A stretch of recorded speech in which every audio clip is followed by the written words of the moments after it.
Okay, so if we can take our seats, we are just about to start punctual.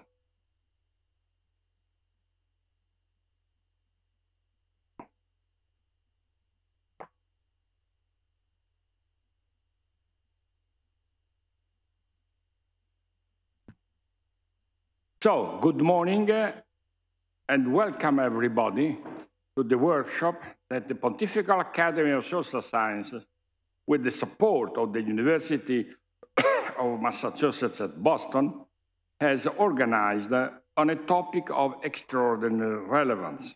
Let me express, on behalf of the Academy, the gratitude to Professor Marcelo Suárez-Orozco, member of this Academy and member of the Council and Chancellor of the UMass Boston, for the energies spent on the preparation of the present symposium. So thank you very much, Marcelo. Today we are facing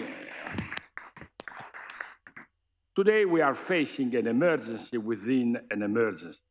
The pandemic has deteriorated and continues to do so the life conditions of millions of children and youth abandoned all over the world. New orphans have emerged, as we know. In July 2021, a huge research coordinated by Susan Hills, whose title is, I quote, Global Minimum Estimates of Children Affected by COVID-Associated Orphanhood and Death of Caregivers. I mean, this research is perhaps the latest empirical work documenting on the tragic pandemic impact on children and youth. Like all pandemics, COVID-19 is not an accident or a random event. Neither is a black swan, as some observers in the past used to say at the beginning of the catastrophe. You know, the black swan image goes back to Aristotle. He was the first to use the metaphor of the black swan, of course, in a totally different context. Pandemics afflict a society through the specific vulnerabilities people have created by their relationship with the environment, other species, and each other. Viruses that ignite pandemics are those whose evolution has adapted them to fill the ecological niches that we have prepared. COVID spread because it is suited to the society we have prepared. That is why it would be proper to speak of syndemic instead of a pandemic. Syndemic means a synthesis of at least 3 epidemics.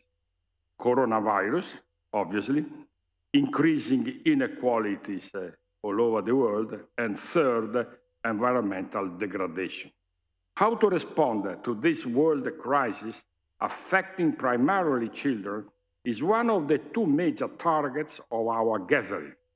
The other one is how to use the knowledge so far accumulated and that will be, I'm sure, produced in this workshop in order to prepare our societies for the next challenges.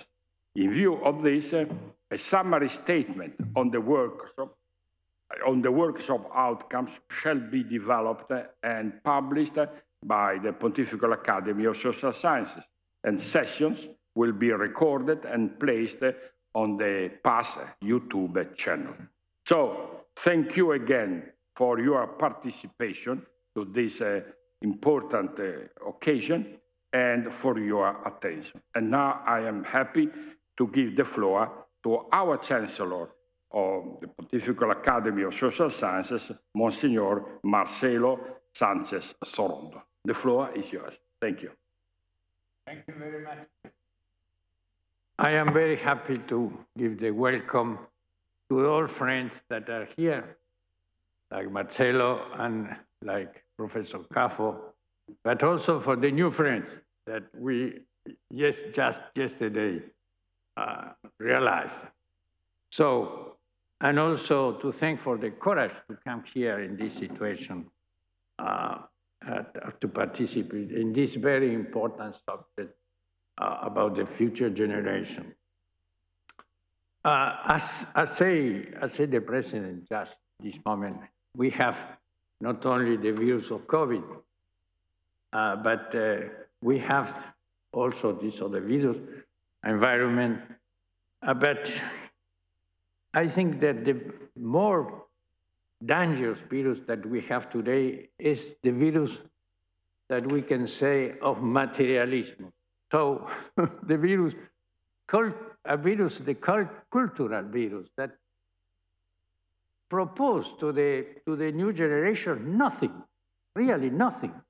Proposed that we are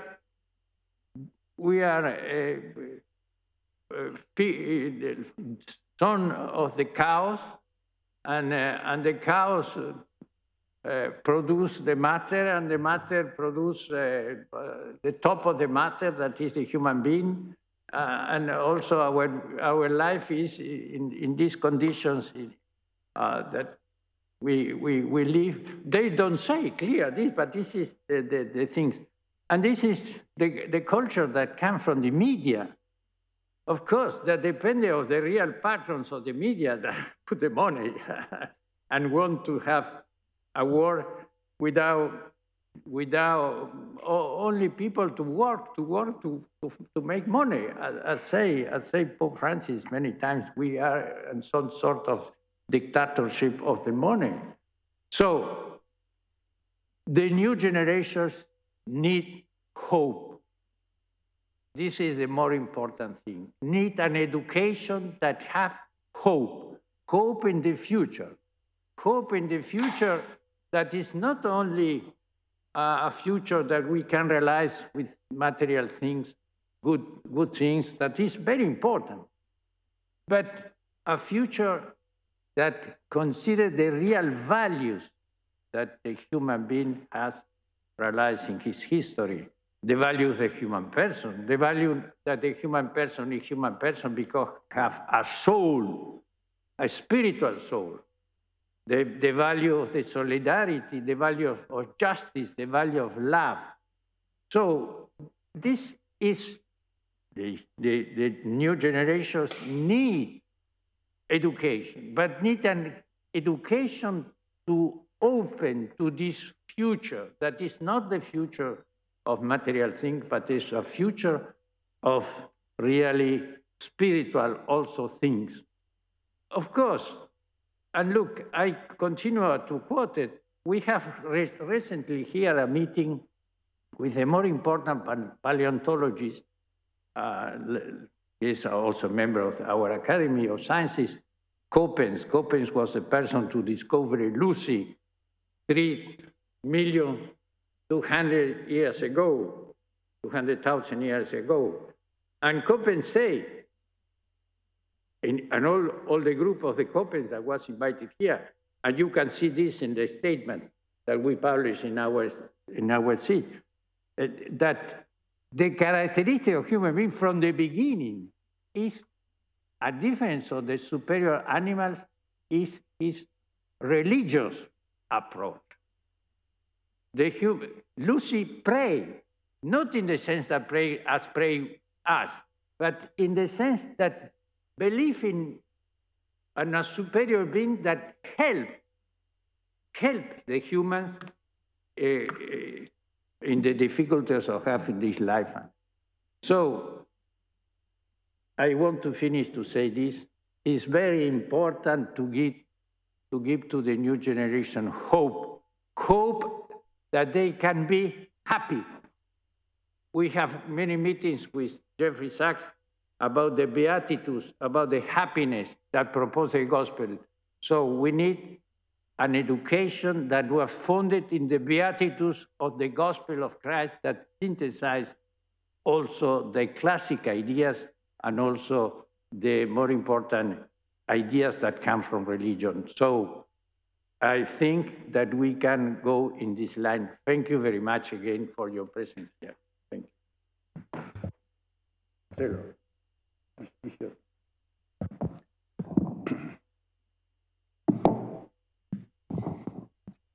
Eminences, Excellencies, Bishop Chancellor Sánchez Sorondo, President Zamagni, Senator Giannini, and distinguished colleagues. It is a great pleasure to welcome you to the Pontifical Academy of Social Sciences workshop on the COVID generation, children and youth in and after the pandemic, responding to the world crisis. Over the next 2 days, we shall share new data and conceptual work on the lives of children and youth under the wicked COVID-19 pandemic. We will hear from scholars, practitioners, faith leaders from around the world, present new and heretofore unpublished papers. We will reflect on the levers of change needed to respond to the pandemic qua children and youth in ways echoing the Bishop Chancellor's message that are humane, culturally relevant, data-informed, and scientifically sound. As we move forward, we shall endeavor to articulate the vehicles needed to prepare for the inevitable next pandemic. Under COVID-19, millions of children are experiencing damage and dislocations. COVID-19 can be described as a long-lasting catastrophic shock, removing youth and children from the prescribed pathways to reach and master culturally marked milestones in the maturational, socio-emotional, cognitive, and moral realms. Millions of youth, as President Zamagni just shared with us, are in mourning and facing losses that are at once tangible and immediate, as well as ambiguous and indefinite. In the extreme, millions of youth are losing parents and caretakers. The pandemic has also robbed many of the rituals and routines that structure and give predictability and meaning to daily life. The pandemic robbed millions of youth of learning opportunities, the joy of socializing with other youth, and the support from caretakers, teachers, mentors, faith workers, and extended family members. For millions, the pandemic disrupted access to school, healthcare, nutrition, sports, and various other scaffolds needed for normatively appropriate maturational development. According to a UNICEF study, quote, across virtually every key measure of childhood, progress has gone backward in the last 12 months. The pandemic at once revealed and intensified gross inequalities. Inequalities, of course, that flow, as the Holy Father has stated, from the dictatorship of money. Children have been robbed of opportunities to flourish and to develop. Some of the papers presented over the next 2 days will focus on disadvantaged youth who are experiencing alarming new levels of food insecurity, child abuse, child trafficking, and child labor. Millions of children are in COVID mourning. According to a recent study published in the Lancet, more than 5 million children have lost a parent or caregiver to COVID-19. An earlier Lancet study found that the countries most damaged by parental caretaker loss were all in the metaphoric global south: Peru, South Africa, Mexico, Brazil, and Colombia, among the most affected worldwide. In the high-income countries, underserved, minoritized population face severe risk. US data, which are ever updated, suggest that youth in minoritized populations continue to be ravaged by COVID-19 related parental and caretaker losses. Recent data suggest that for every one white American child orphan, approximately 2 Hispanic American children, 2.4 Black American children, and 4.5 Native American and Native Alaskan children were orphaned. As our various scholars will reflect in the papers today and tomorrow, as COVID advances globally, it is leaving in its wake an empire of malaise and psychosocial suffering. Distress is the pandemic within the pandemic. In a very rare advisory on youth mental health, the United States Surgeon General warned, quote, recent research covering 80,000 youth globally found that depressive and anxiety symptoms doubled during the pandemic, with 25% of youth experiencing depressive symptomatology and 20% experience anxiety symptoms. Negative emotions and behaviors such as impulsivity and irritability associated with conditions such as ADHD appear to have moderately increased. Early clinical data, I'm quoting from the Surgeon General, are concerning. In the early 2021 emergency department visits in the United States for suspected suicide attempts were up 51% for adolescent girls.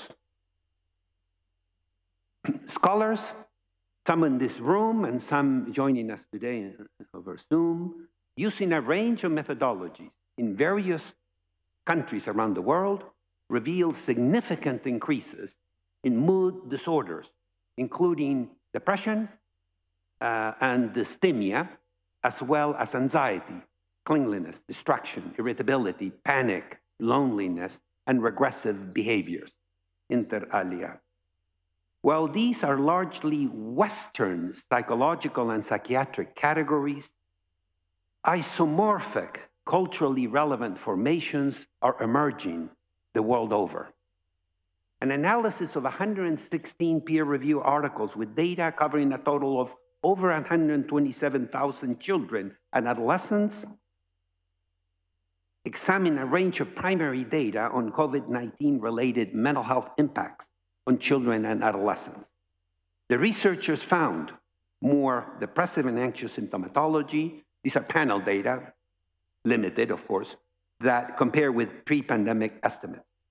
The data suggests that older adolescents, girls, and children, adolescents living with neurodiversity and chronic physical conditions are most likely to experience negative mental health outcomes. The emerging comparative record echo a range of psychosocial suffering.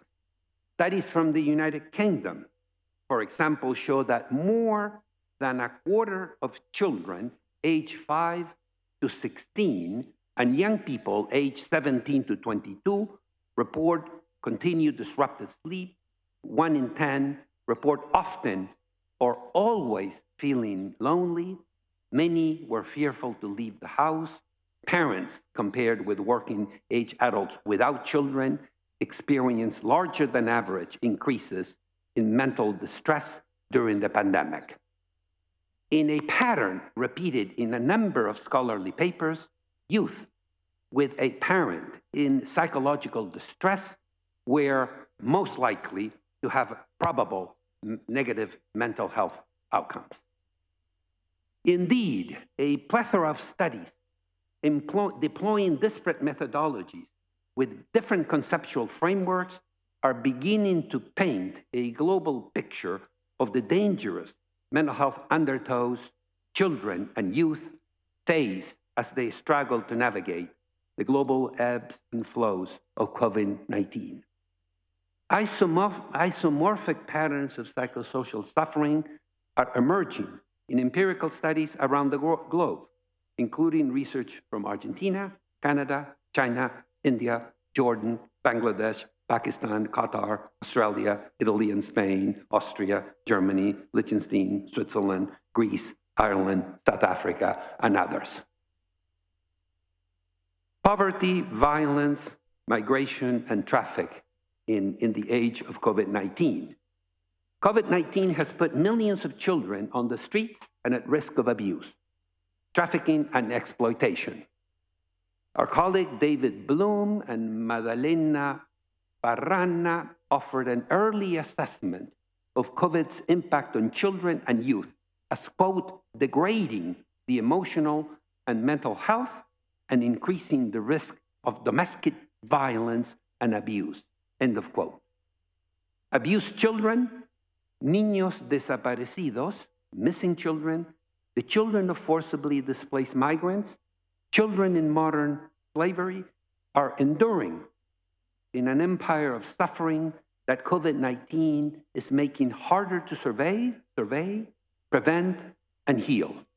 According to the United Nations Office of Drugs and Crime, quote, women, children, and migrants have been identified by survey and interview data as particularly vulnerable to recruitment and exploitation during COVID-19. Women and girls have been recruited, often locally or online, for sexual exploitation, especially in private apartments. Children have been particularly affected, out of school and needing to support parents who have lost their livelihoods.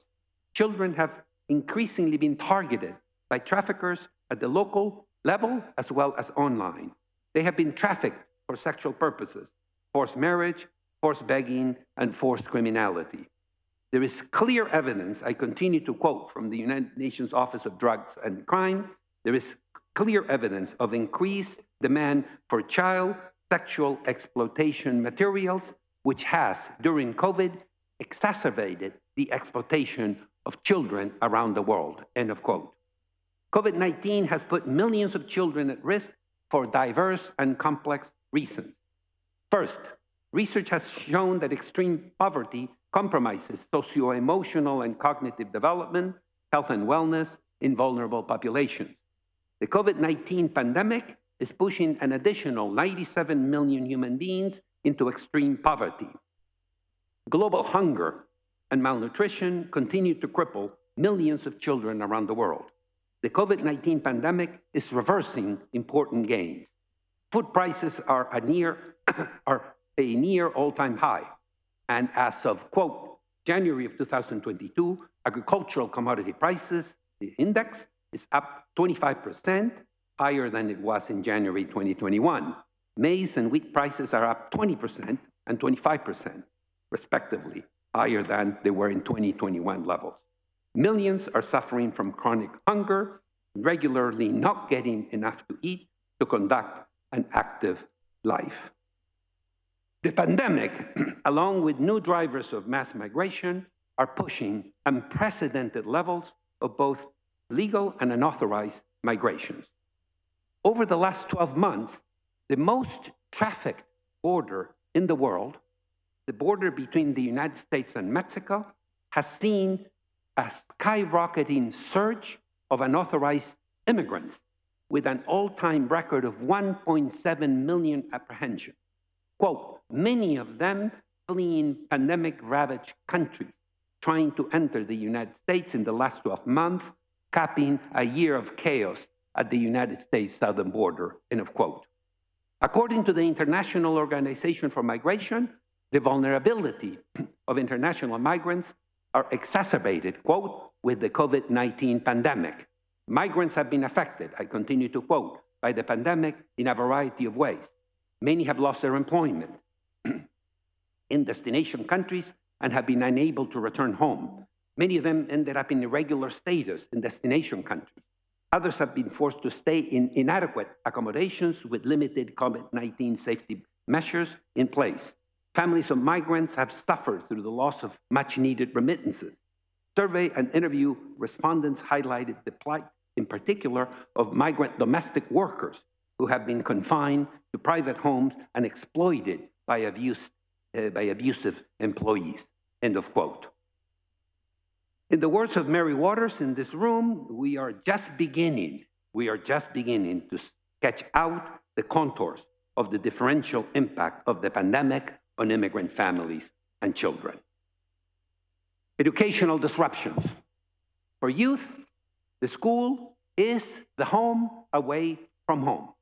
The pandemic stunned education systems with geologic force. United Nations data suggests that under COVID-19 probably has wiped out 20 years of gains as perhaps 100 million children or more fail basic reading skills because of COVID-19, end of quote.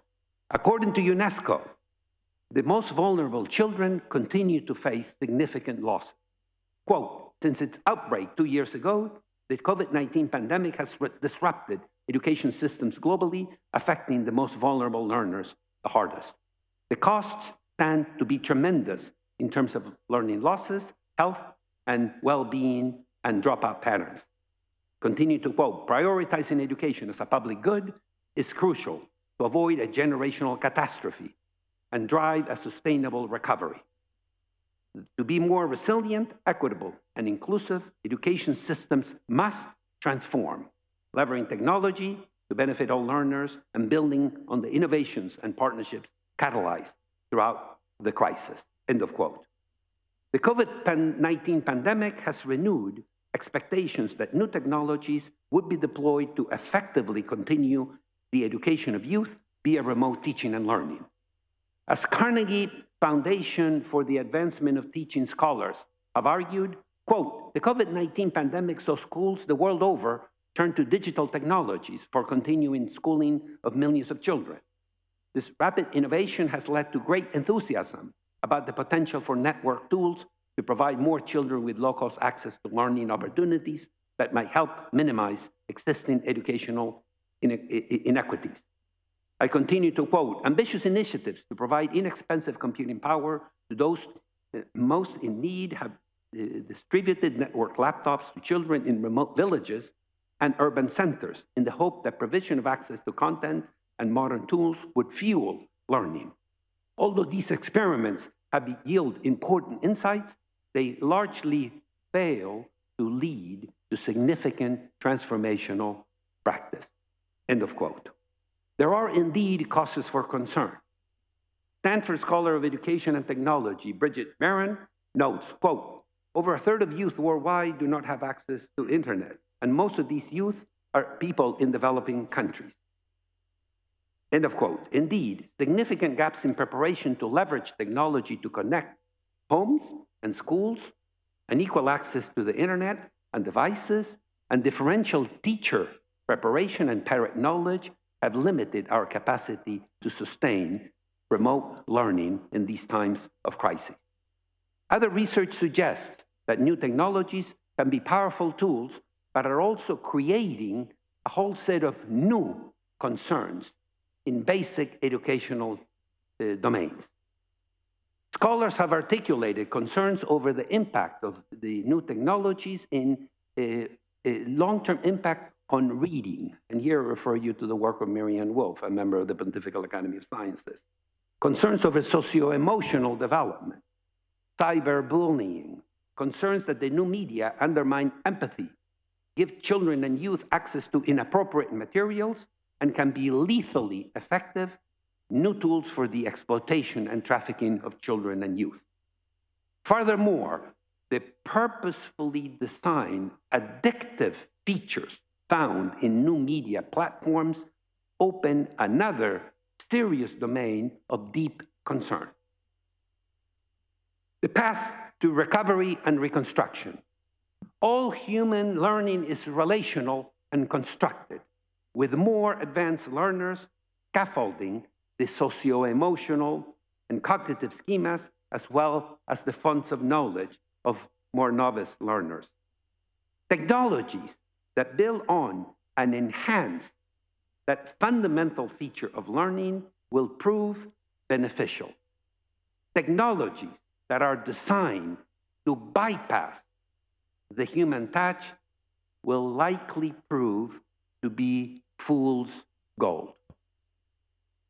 As we move from emergency relief to recovery and reconstruction, we would be wise to heed the words of the Holy Father, who said, quote, "In order to educate, one has to be able to combine the language of the head with the language of the heart and the language of the hands," end of quote. In reconstruction and recovery, education must endeavor to inculcate in children cognitive skills for critical thinking, as well as metacognitive abilities to become lifelong learners, civic agents, and for making the transition to the labor market of the 21st century.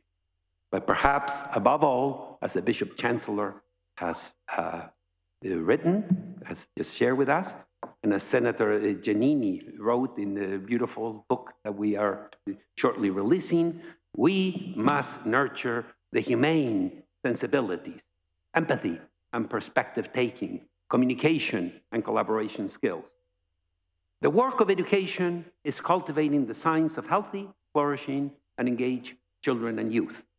In the Platonic tradition, education endeavors to nurture logic, that which is true, and science, ethics, goodness and justice, and aesthetics, beauty.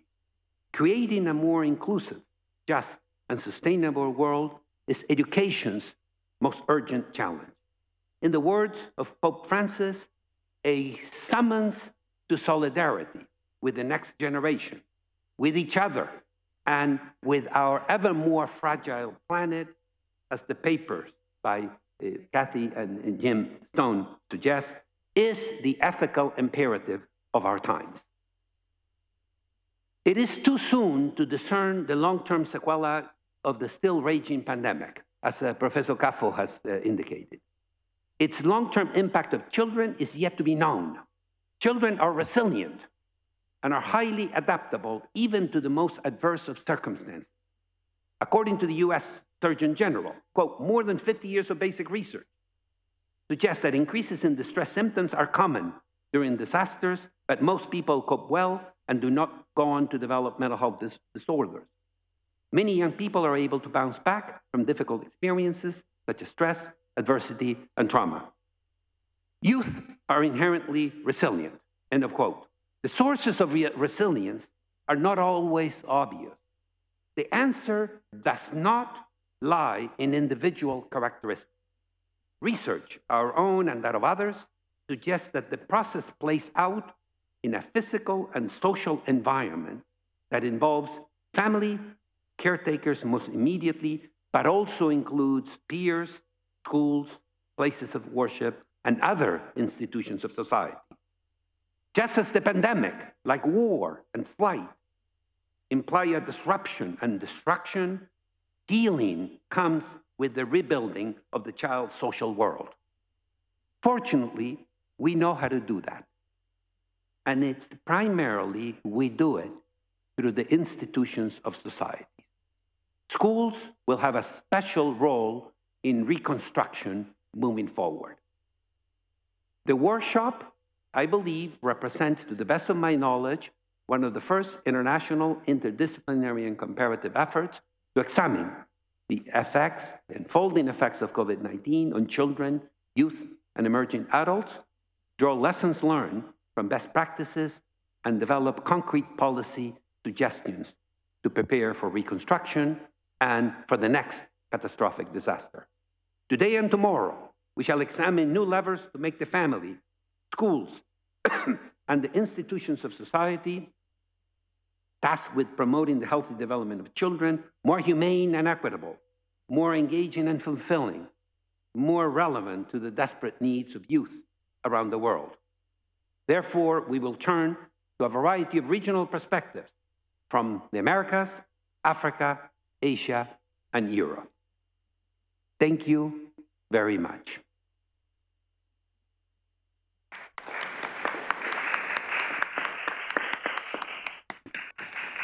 So, congratulations, Marcelo. As I think all of you know, After the speech of 20 minutes, more or less, we have 50 minutes to discussion. So if someone want to have some question or comments to this very important speech of Marcelo, please, is the moment.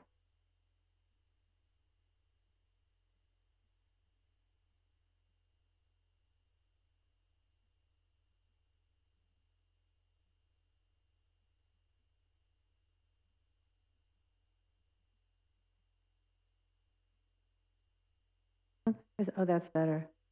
When you talk about new levers at the end or suggest there might be new levers for intervention or prevention, do you have something in mind, or do you think they will emerge from this conference?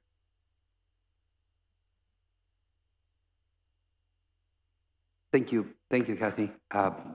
So I believe that we need to harvest what is learned, what has been learned from previous interventions that flow from previous catastrophes. There's a very significant corpus of scholarly research, some of it present in this room and in Zoom, on understanding the pathways to recovery for children facing extreme circumstances, situaciones límite. So I don't think we need to reinvent the wheel entirely. I believe that there is research from previous scholarship that could be pertinent, that if not structurally identical, at least it's isomorphically opportune to dissect and learn previous practices. I think here of the work of former colleagues of Dr. Ja, Thérèse Betancourt. There is an entire corpus of scholarship, the work of Hiroshi Yoshikawa at NYU, and so many others, part of the research funded by the W.T. Grant Foundation, whose president will be joining us momentarily, suggests that there are important levers and vehicles. I also believe that contemporaneously, we're facing, as the Monsignor Marcelo noted, three pandemics here that are in a very malignant synergies. And that is the nexus between the pandemic itself, COVID-19, the domain of climate change and the catastrophic emergencies that we see unfolding the world over, and of course the patterns of increased inequality, a topic that Jim and Kathy have devoted a great deal of their thinking to examine. What I submit to you is that one of the concerns that are new is that children and youth come eventually, Kathy, you know this, to understand the mortality of their own parents, to understand their own mortality. What is cognitively perhaps unprecedented is the notion of a planetary death. I don't think there is an architecture to process for young people and adults the notion that everything, the entire planetary biomass may be at risk. And I think so much of the concerns of the despair, the malaise that we're seeing on issues relating to self-harm, suicidality, and other such domains, perhaps flow from this moment where the planetary life in and of itself becomes an issue of concern for young people. And emerging research is suggesting these are thoughts that live inside the consciousness of so many young people. Okay, I want to say something. I want to say two things, ask you. The first one is what this explosion of the problem that comes from the COVID in the education. I think there are something previous situation chaotic, no? That the COVID made this. This is one thing. And the second is, what could be the positive? We can consider some positive effect about COVID. What could be also a sort of resilience that we can use the COVID to change things. Thank you.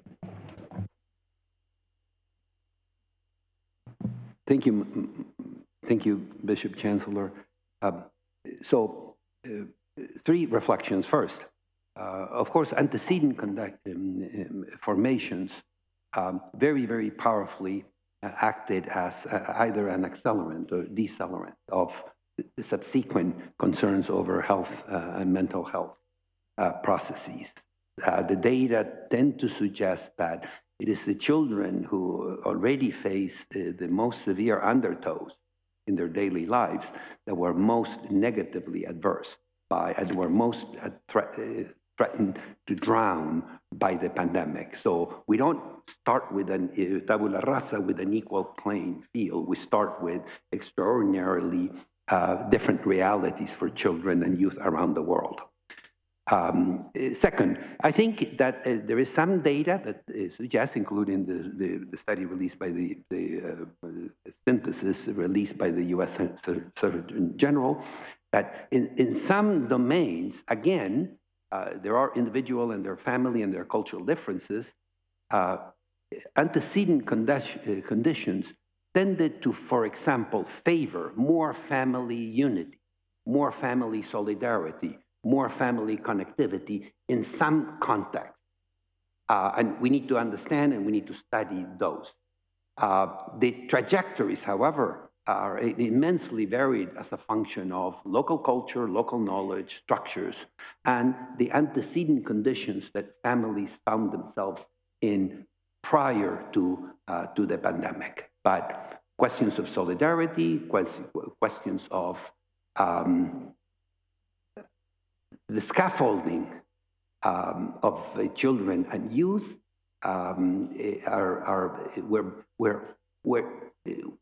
we have identified in the current literature. Unfortunately, I believe that these tend to be outliers. Tolstoy stars Anna Karenina with the most beautiful line, maybe in literature. All families are happy the same way, but each family is unhappy in its own way. And I think this is profoundly true of COVID-19, that the way it visited unhappiness around the world depended on local culture, local structures, local processes, local knowledge. Please. I want to thank the Chancellor for that very powerful and disturbing speech. I wanted to pick up on one of the issues which I find to be incredibly disturbing, the whole issue around mental health and psychosocial support or no support for children. And the fact that there are rising and continuously rising inequalities. And we know, as you have noted, that it's the families and the children who live in the most remote areas and the children who are the most excluded, who are facing the biggest difficulties also in the context of the pandemic. When we're talking about the family and the institutions of society, and primarily the schools, of course, playing a very, very important role in supporting children in terms of their mental health and with psychosocial support, we also know that these are the institutions which are even more at risk after the pandemic than before. So can you offer some further thoughts in terms of what literature and research proves to us that we need to do to support schools and families and the institutions of society to support children in terms of their mental health? Thank you.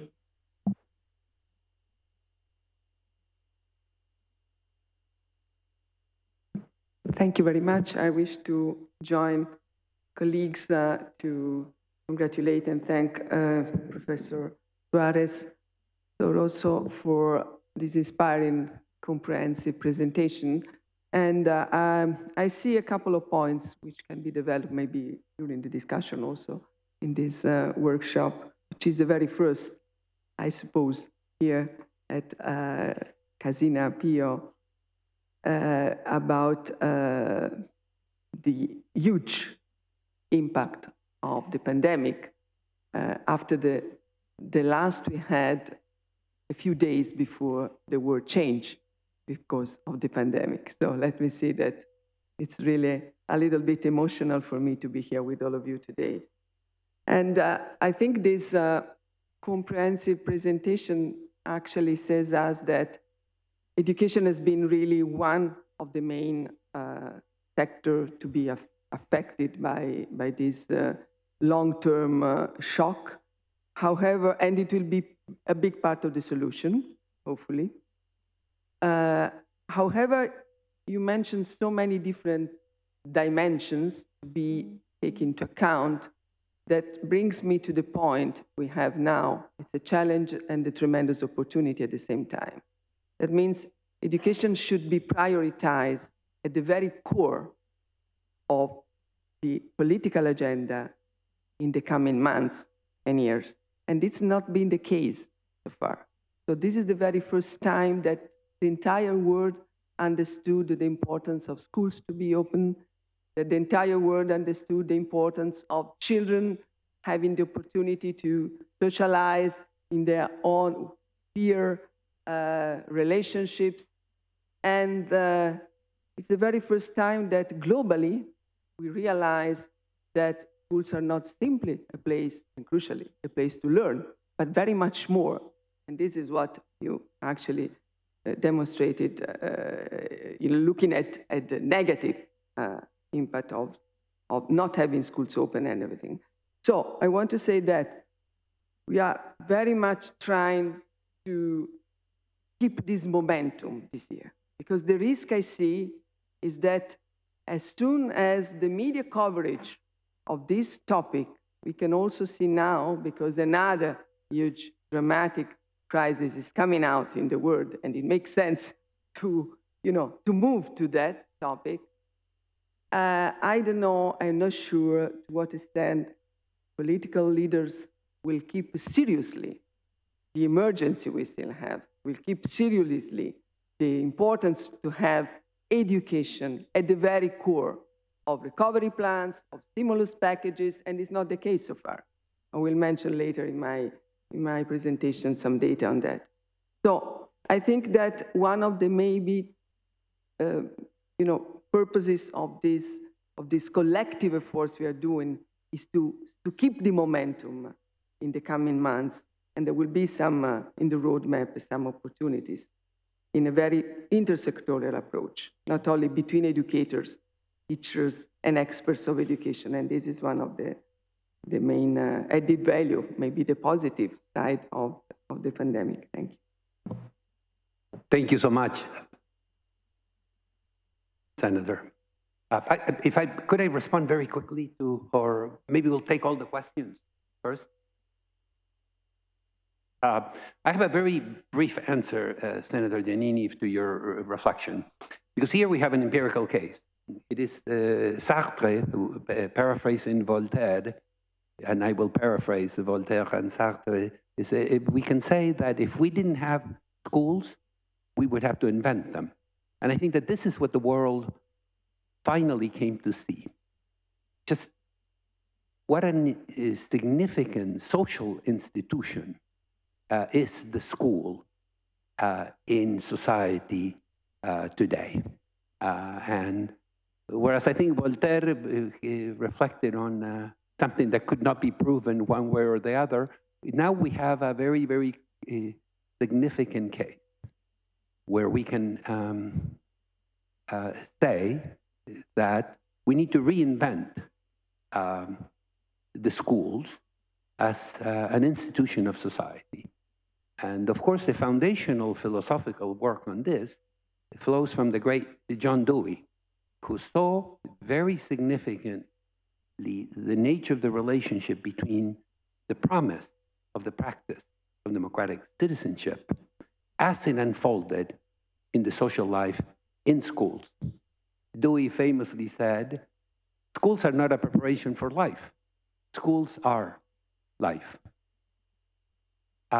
And Ms. Olson, so there's an enormous amount of work. You know, I think it was Anna Freud who worked with the children that were faced the savage London firebombings.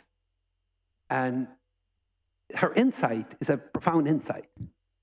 What Anna Freud learned from the schools for the children that had been displaced by the bombings was that what the children needed was a home, in the profound sense of what a home means. That's why I started my reflections with schools are a home away from home. There's an enormous amount of literature on deeply traumatized children and what it takes to recreate the fabric. And it is a social process.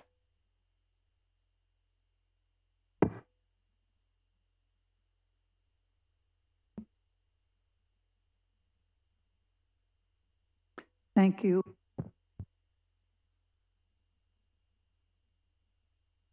Thank you for the opportunity to be here. Thank you, Marcelo, for pointing out this synchrony of harm that we're facing in COVID. I want to mention two things. One, it is my deepest hope that the scholars, politicians, and activists here today will spend a great deal of time focusing on what we have already learned about inequalities. Many of us have spent our lives attempting to reverse economic inequality, sex inequality, and race ethnic inequality. Some of these attempts have been successful and remarkable and important, and sadly, many have not worked.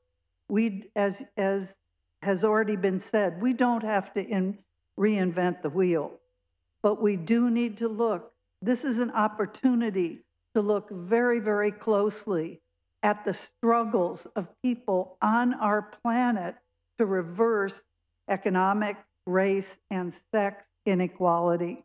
We can't take care of children unless their mothers don't starve to death. That's out of the question. We can't advance children's education unless their mothers have been trained to do a job and can bring in a sustainable income that doesn't require them or their children to be trafficked into prostitution. So these inequalities are linked, have been linked for a long, long time, and the tiny bit of hope I see sometimes in COVID is that it jumpstarts the urgency of addressing inequalities all over the pandemic, all over the globe, caused by the pandemic. Second brief comment I would make is I was reading an astrophysicist the other day, and I got a strange feeling of hope from this comment. We need to stop thinking we're the most special creatures on the planet, talking about humans. And in a way, yes, we have religion, yes, we have the church, but we also need to understand that in profound ways, we are not more special than a tree, an insect in the ground, because if we don't protect them as much as we're taking care of children and families, we're not going to survive. So there's this paradoxical challenge of COVID and environmental destruction at this point in history that requires us to see our place on the planet as not so special as we've always thought. Thank you. Thank you. Thank you so much for that comment. Melissa, we've seen the paths of two giants, Paul Farmer and E.O. Wilson, on biophilia. So thank you for your reflections. Unfortunately, we can't take any more comments because we have two scholars that are awaiting in Zoom, and we have to invite them.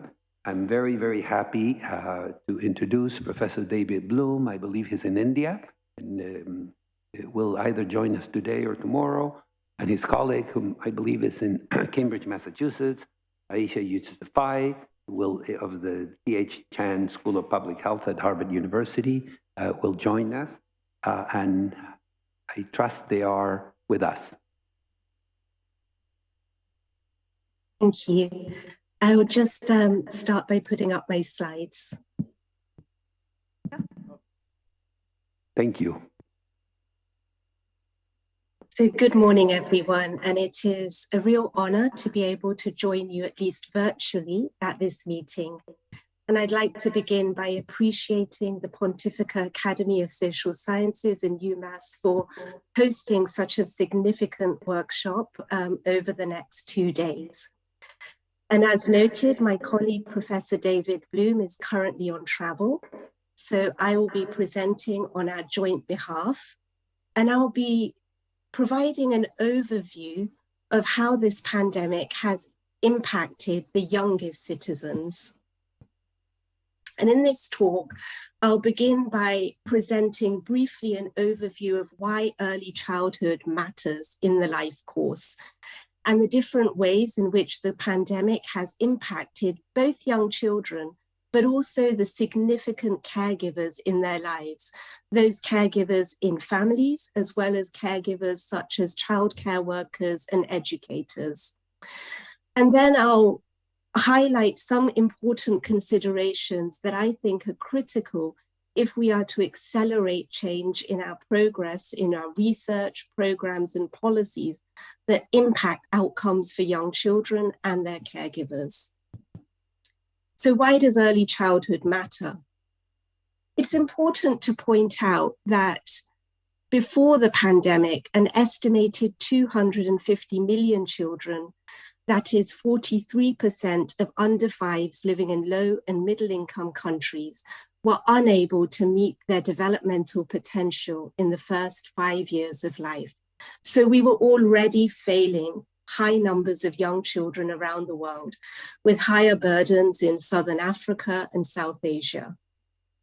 In the first 11 months of the pandemic alone, disruptions to ECCE, or early childhood care and education services, has increased this number by a further 10.75 million.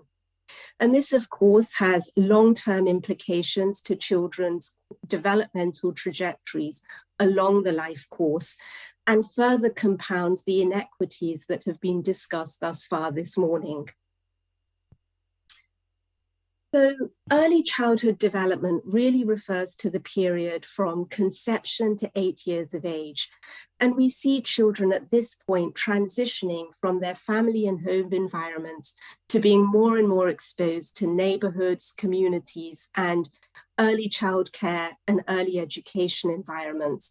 Thus, our intervention and our thinking in the pandemic recovery has to be centered in all of these spaces.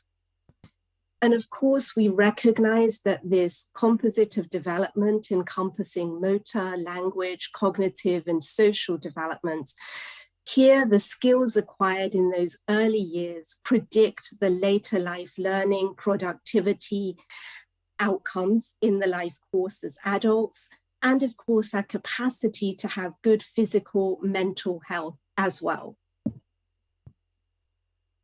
And this is particularly important because the brain is developing at its most rapidly in those first 3 years of life.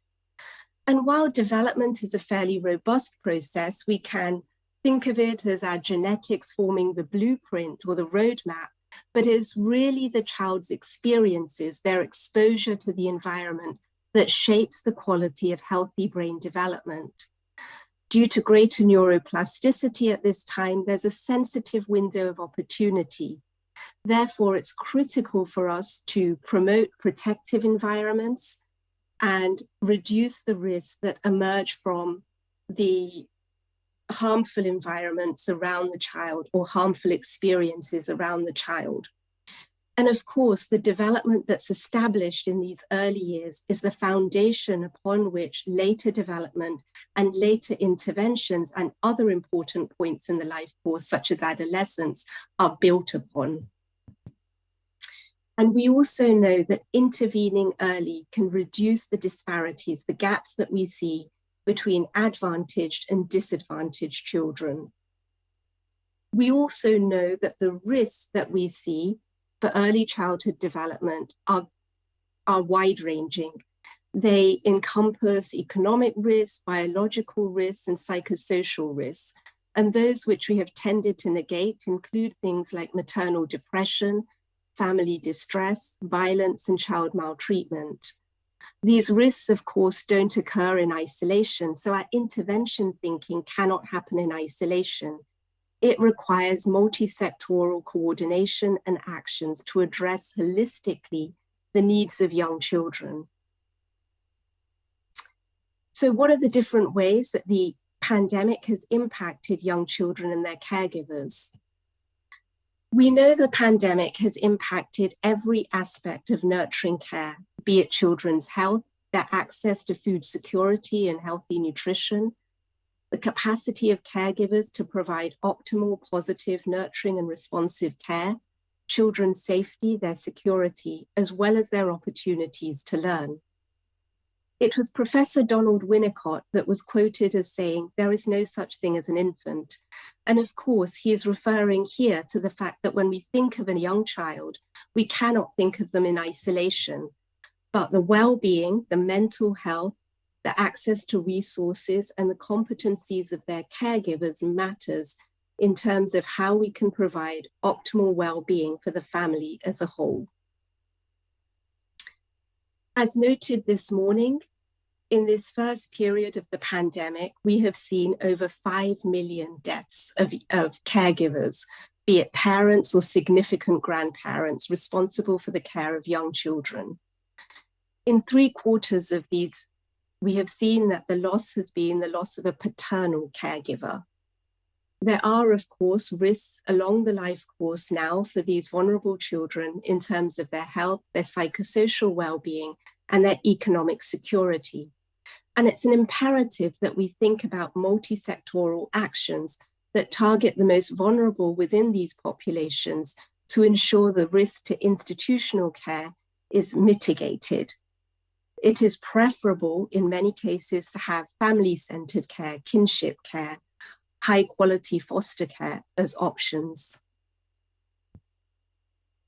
Prior to the pandemic, we knew what worked for young children. We knew, for example, early parenting programs or home visiting programs recommended by the UN were essential for young children's healthy development. A number of systematic reviews and meta-analyses implemented in looking at studies in high, middle, and low-income countries have shown that such programs consistently benefit children's cognitive, language, motor, social, emotional, and behavioral outcomes, as well as the quality of attachment between children and their caregivers. However, during the pandemic, a rapid review has shown that there have been significant disruptions to care and protection. While this review noted that there was a reduction in the reporting of child abuse, it can be speculated that this is likely due to a reduction in the safety nets that children have access to. Safety nets such as child protection programs, social protection programs, and of course, early childhood care and education centers, which are often the places where risks can be flagged. While gender inequalities persist in society, and particularly with regards to the burden of care, there is indication from both qualitative and quantitative studies that during the pandemic, paternal involvement in terms of caregiving for young children has increased.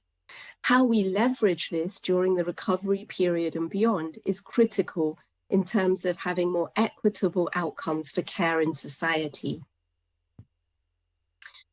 Prior to the pandemic, we already recognized that maternal depression was significant and widespread. For example, in low and middle income countries, Depression during pregnancy and postpartum was at 15 and 20%. This is significantly higher than those prevalence figures that we've seen in high-income countries.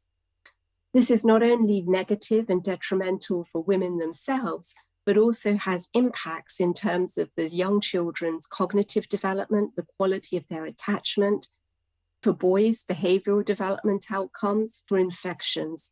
And these impacts aren't only in the short term, but given the chronicity, the severity of a particular type of maternal depression, it is likely to also have reverberations along the life course.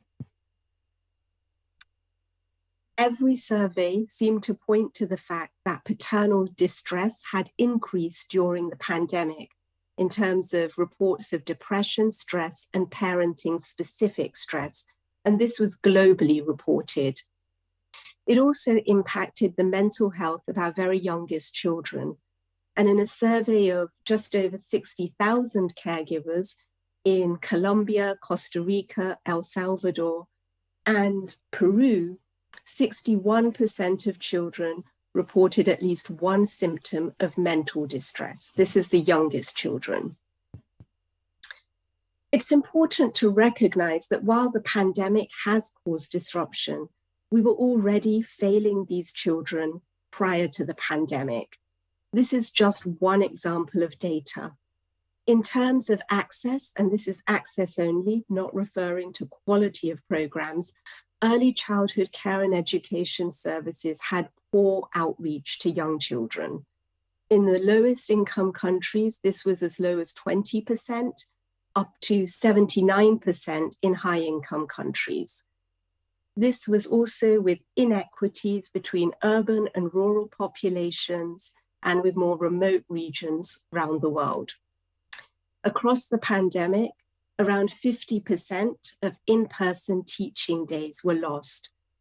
And for the youngest children, online learning is not always the most appropriate method to compensate for loss of in-person learning. And this, of course, had consequences for moving children off track in their development in those crucial early years, from 2 to 6 million in the low and low middle income settings. There were disruptions to childcare, and again, we see this inequitable outcome. For example, in the US at the beginning of the pandemic, 40% of childcare center operators reported at risk of being closed permanently.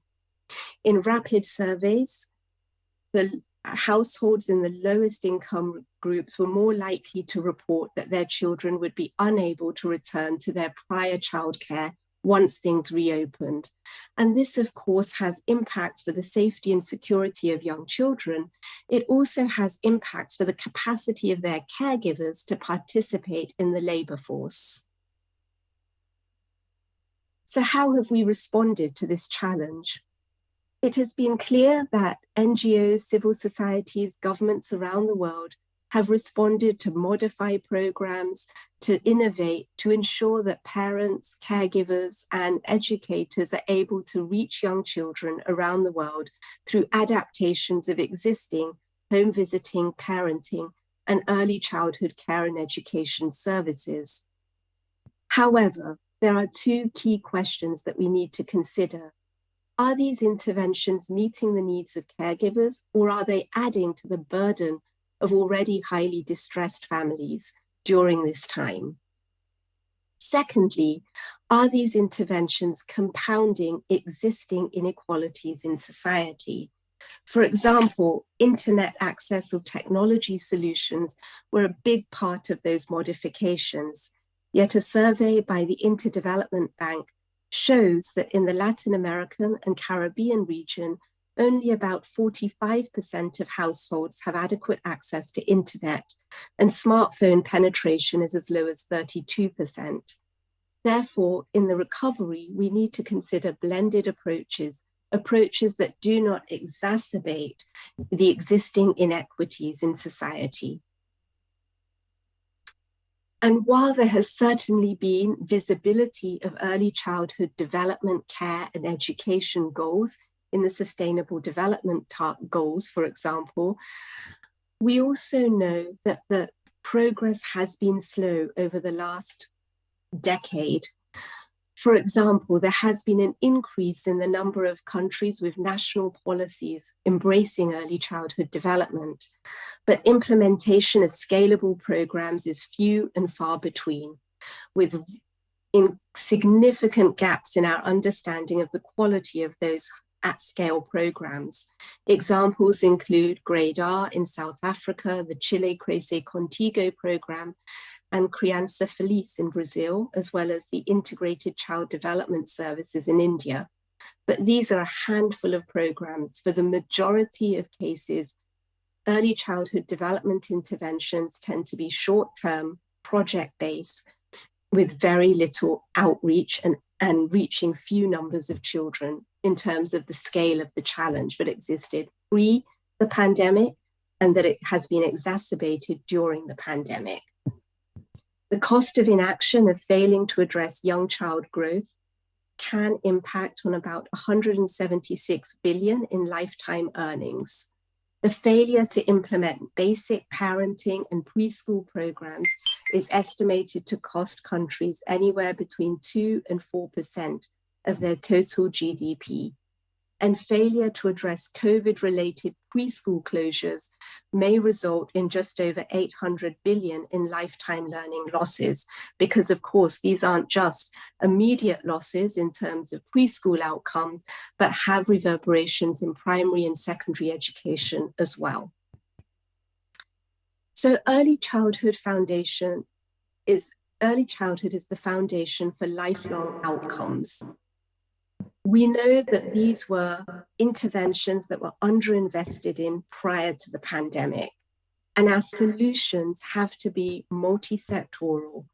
We also know that while we can learn from other crises, such as HIV, about what works, we also need to recognize that a lot was not working because of underinvestment prior to the pandemic. And is there a silver lining where we can use this opportunity to strengthen the fragile systems that were serving young children by investing in the early childhood workforce, which the pandemic has shone a light on in terms of how undervalued and poorly paid and poorly trained this workforce was, monitoring financing for ECD and tracking progress. We also need to recognize that our solutions must have equity front and center. I close with a quote by Marian Wright Edelman, founder of the Children's Defense Fund in the US, that if we do not stand up for our children, then we do not stand up for much. Thank you.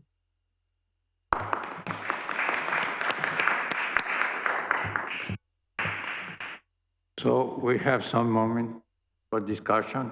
There are someone to want to have some question or comment, please.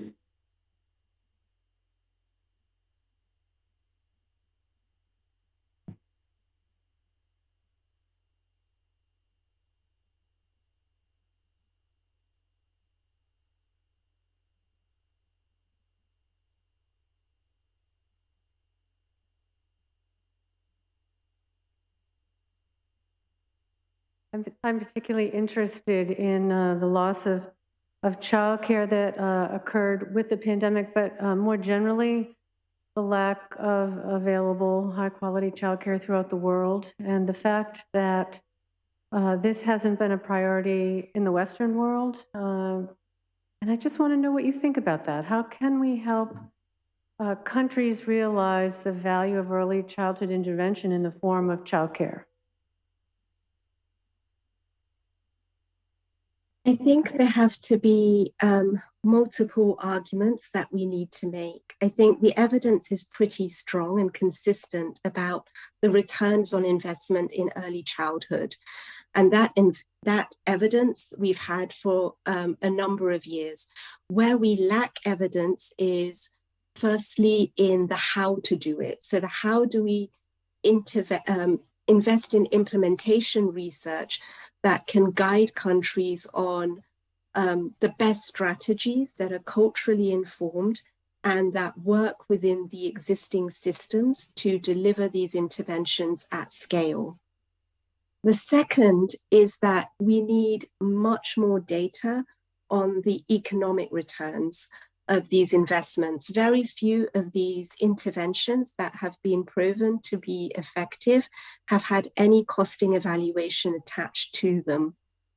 And finally, I think we also need to put greater emphasis on terms of not just returns to children, but theoretically, while we talk about the returns to society, I think putting an emphasis on issues such as strong early childhood care allows for caregivers to participate in the workforce, particularly female caregivers, is beneficial for communities, is beneficial for society. So I think we need to strengthen the range of the arguments and the data that informs those arguments in a much more targeted way than we have to date.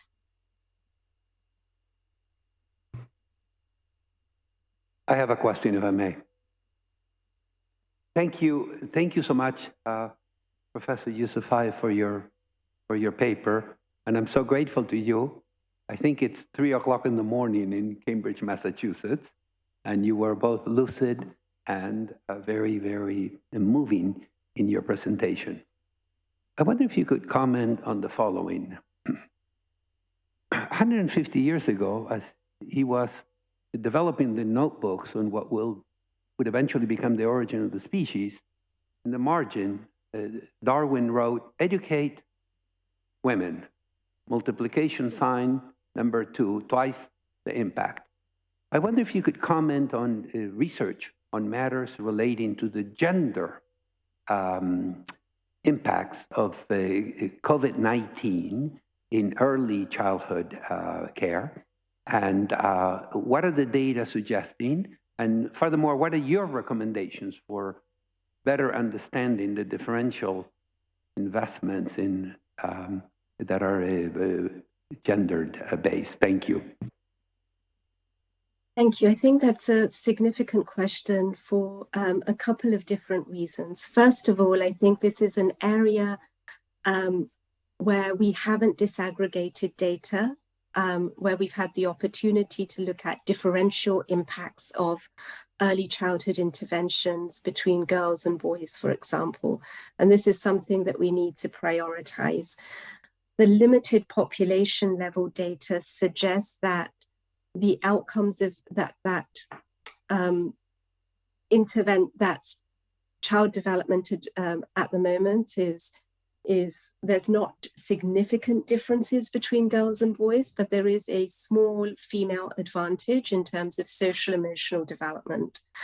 I think more significantly, we actually need to address the gender inequities with relation to care, both in terms of how we think about the well-being of caregivers, particularly maternal caregivers, whether our interventions actually increase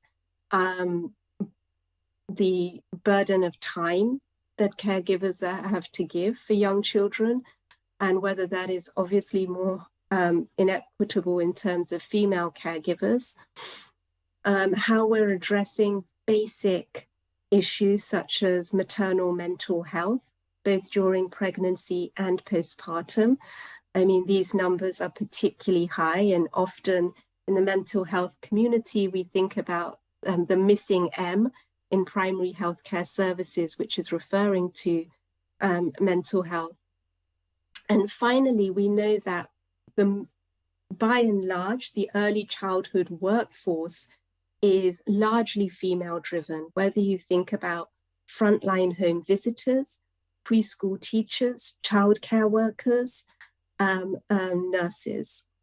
And these sectors have been poorly paid in whichever country you're looking at, whether it's a high income setting or a low income setting. There has been little to no investment in professional development and training support and career pathways. So I think we need to look at these systems level questions to address how do we strengthen the systems for young children that are more gender equitable. So I think there are 3 levels where we need to think about the differential impacts of early interventions on girls and boys, how we support their caregivers. Another factor that's related to that is very few countries have adequate parental leave, for example, that's implemented. And thirdly, we need to look at the gender inequalities in the systems that serve young children. We know that one of the biggest protection factors for a host of outcomes across the life course is maternal education.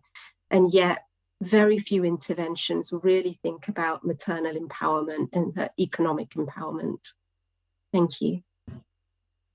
Thank you very much.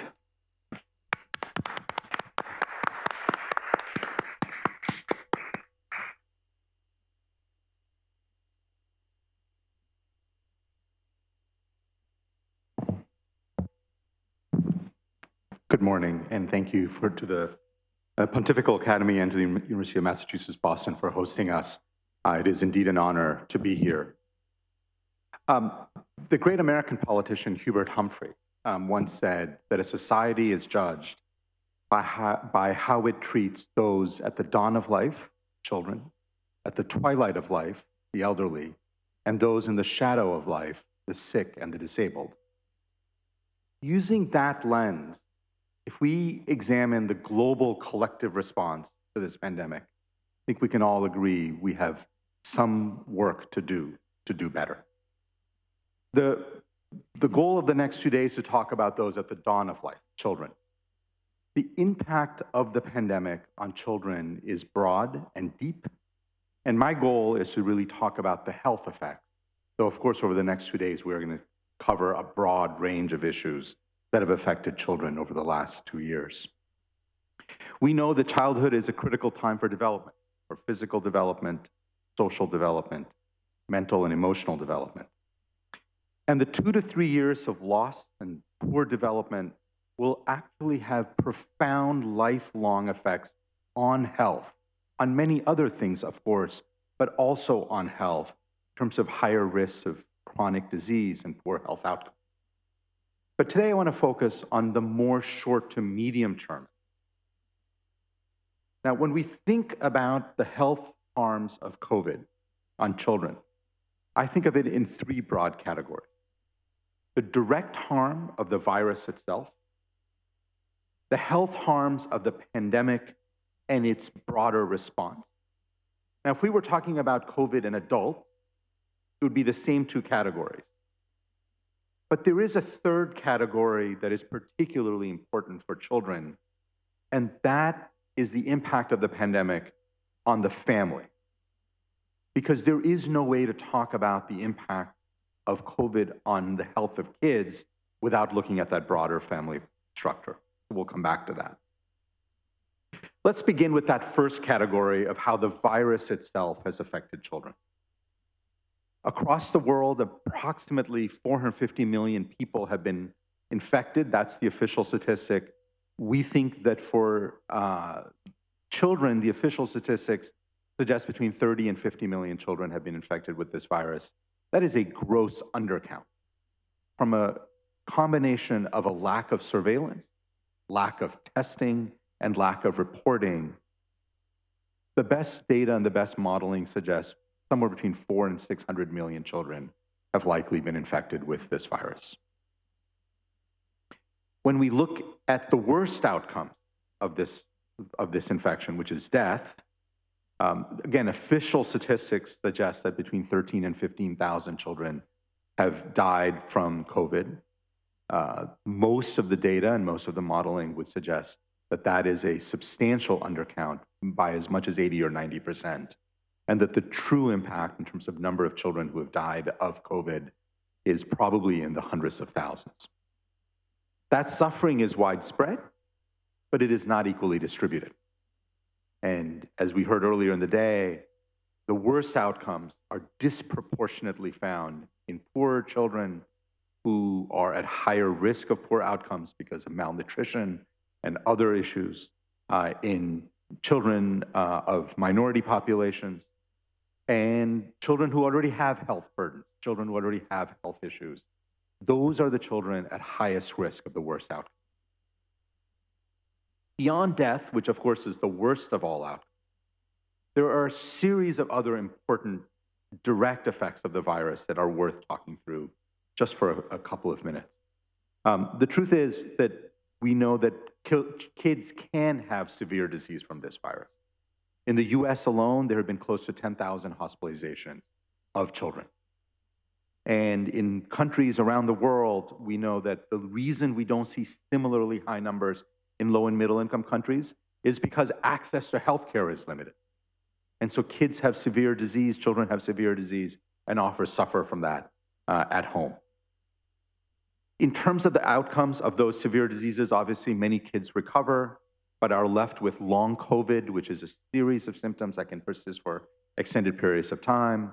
Myocarditis, which is an inflammation of the heart muscle, which can resolve quickly, but in many children can have long-term cardiovascular effects. And then one of the more dreaded outcomes that has been largely underappreciated and underreported is something called MIS-C, which stands for multi-system inflammatory syndrome of children. This is a condition, we think it happens in maybe 1 in 2,000 or 1 in 3,000 kids who are infected, that days to weeks after they've recovered, they develop a very profound inflammatory response. It can cause a very significant autoimmune condition. Many of those kids do go on to recover, but many end up actually getting very, very sick and dying. And those are all unrecognized complications of COVID. So when I give you official statistics of how many children have died of COVID, it fails to account for all of the children who've gotten sick and died in the weeks that follow the initial infection because of MIS-C. If we look beyond the direct effect of the virus itself, there's a whole series of health impacts, some of which have been discussed today, and many of which will actually be covered in much greater detail during these 2 days. So I'm going to just touch on them briefly, but I think it's worth taking a minute. Certainly one is the mental health effects of this pandemic on children. They are large. We heard earlier today about data that suggests that there's been nearly a doubling of the reported symptoms of anxiety and depression globally, dramatic increases in emergency department visits for suicidality, hospitalizations, driven by isolation, family stress, anxiety about the pandemic, and so forth. And I firmly believe that the mental health crisis we are seeing in children is the crisis of the next decade that we in public health and medicine are going to have to work on. Another issue, again touched on lightly, is the large increase in physical and sexual abuse of children during the pandemic, driven really in my mind by 2 sets of factors.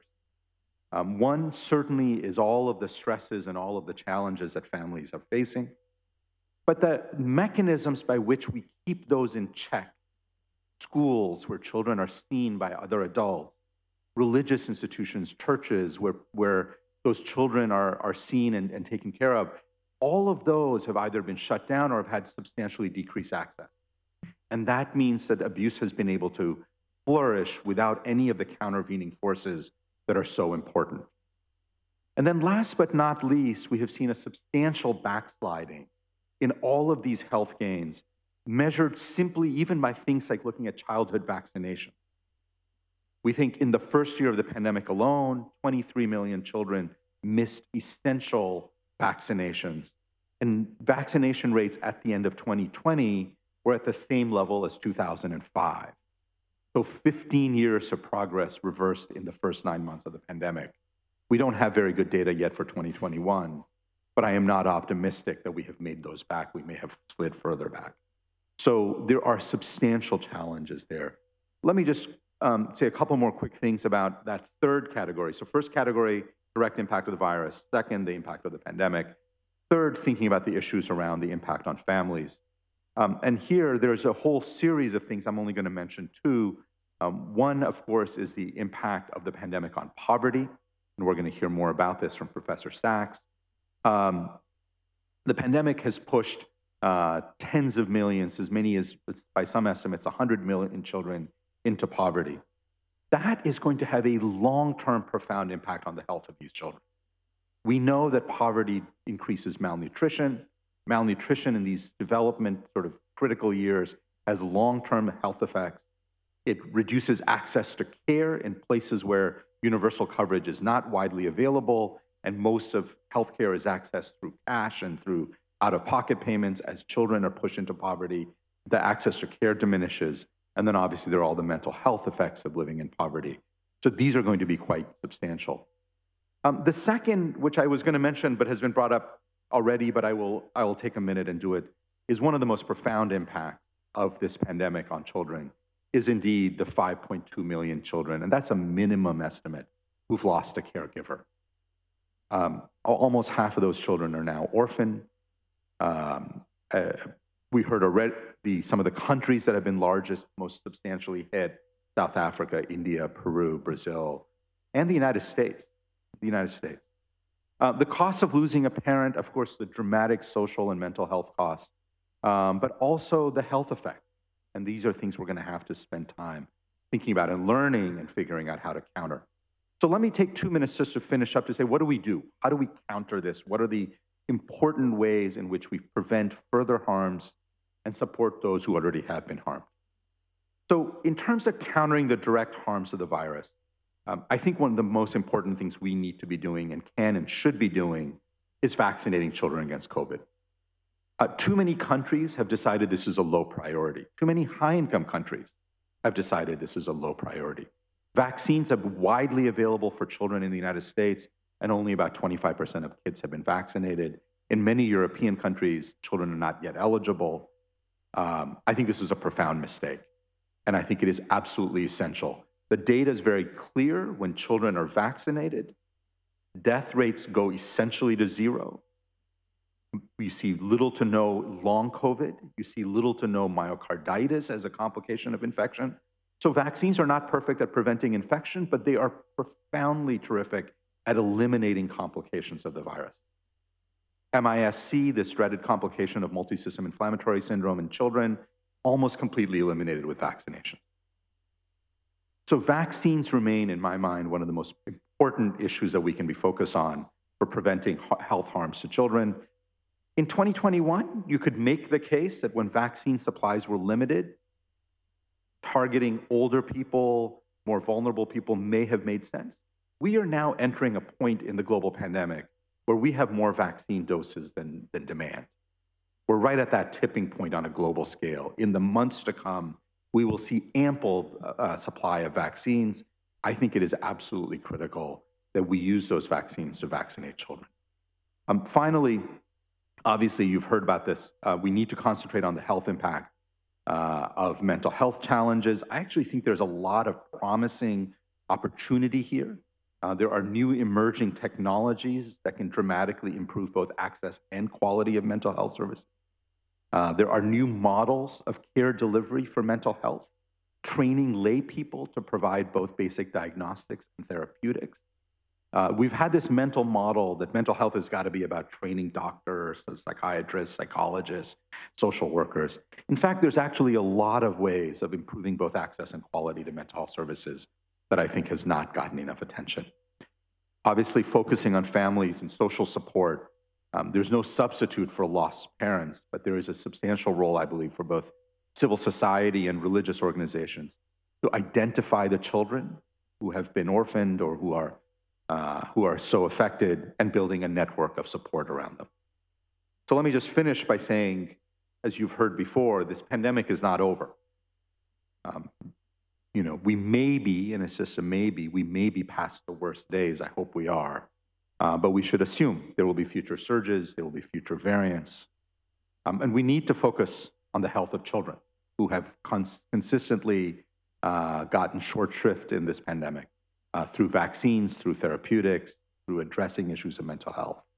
But then we also need to focus on the health of the family, because for children to thrive, for children to really reap the benefits of what is necessary at the dawn of their life, we need to support the families as well. Thank you very much.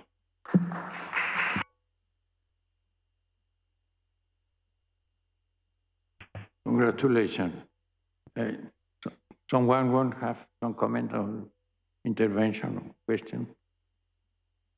Please, please. So, James.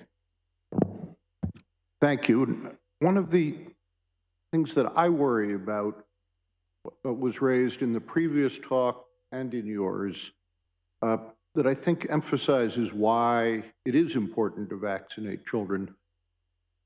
I've always thought that the brain has built into it a timetable for learning. If you deprive children of education during that timetable, it's very hard, maybe even impossible, to make it up. And so it would seem to me that one of the really essential reasons to vaccinate children is so they can go back to school. Does that make sense to you? Yeah, absolutely. So obviously, kids getting infected disrupts their education. Some kids recover quickly, but many, it may take quite a period of time. Those learning losses are on top of the learning losses they've already suffered. So I'm happy to add that to yet one more important reason why children need to be vaccinated. And I think certainly loss of learning would be one of them. Thank you.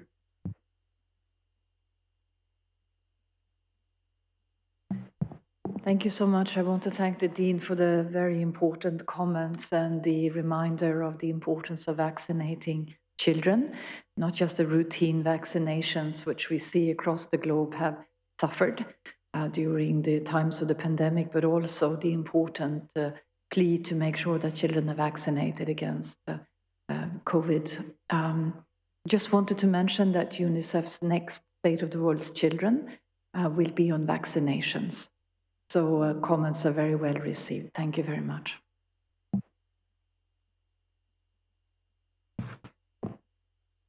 Thank you so much for your important paper. And I'm reflecting a little bit on the last paper as well as yours.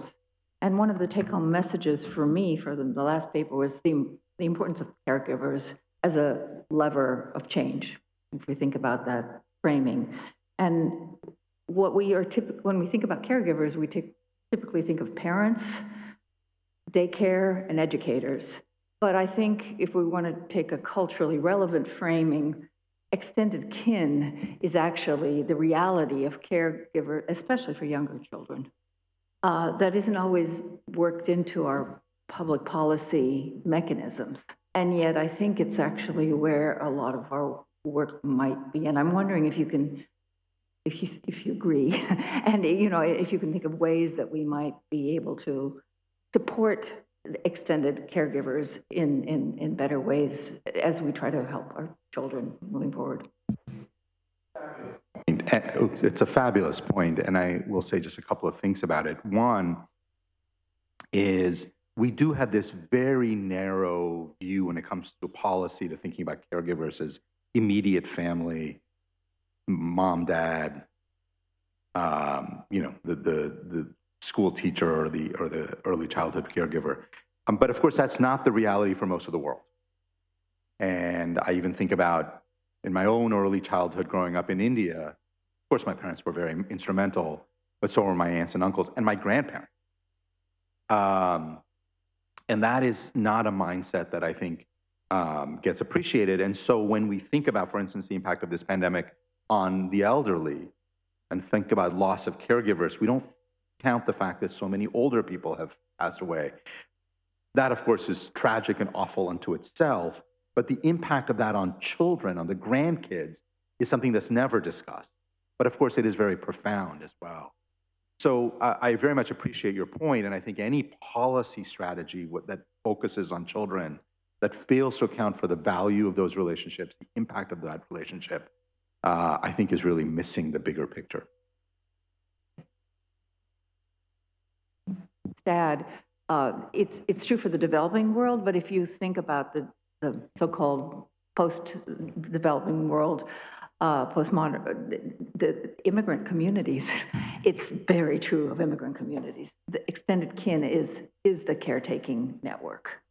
Thank you. I have a question.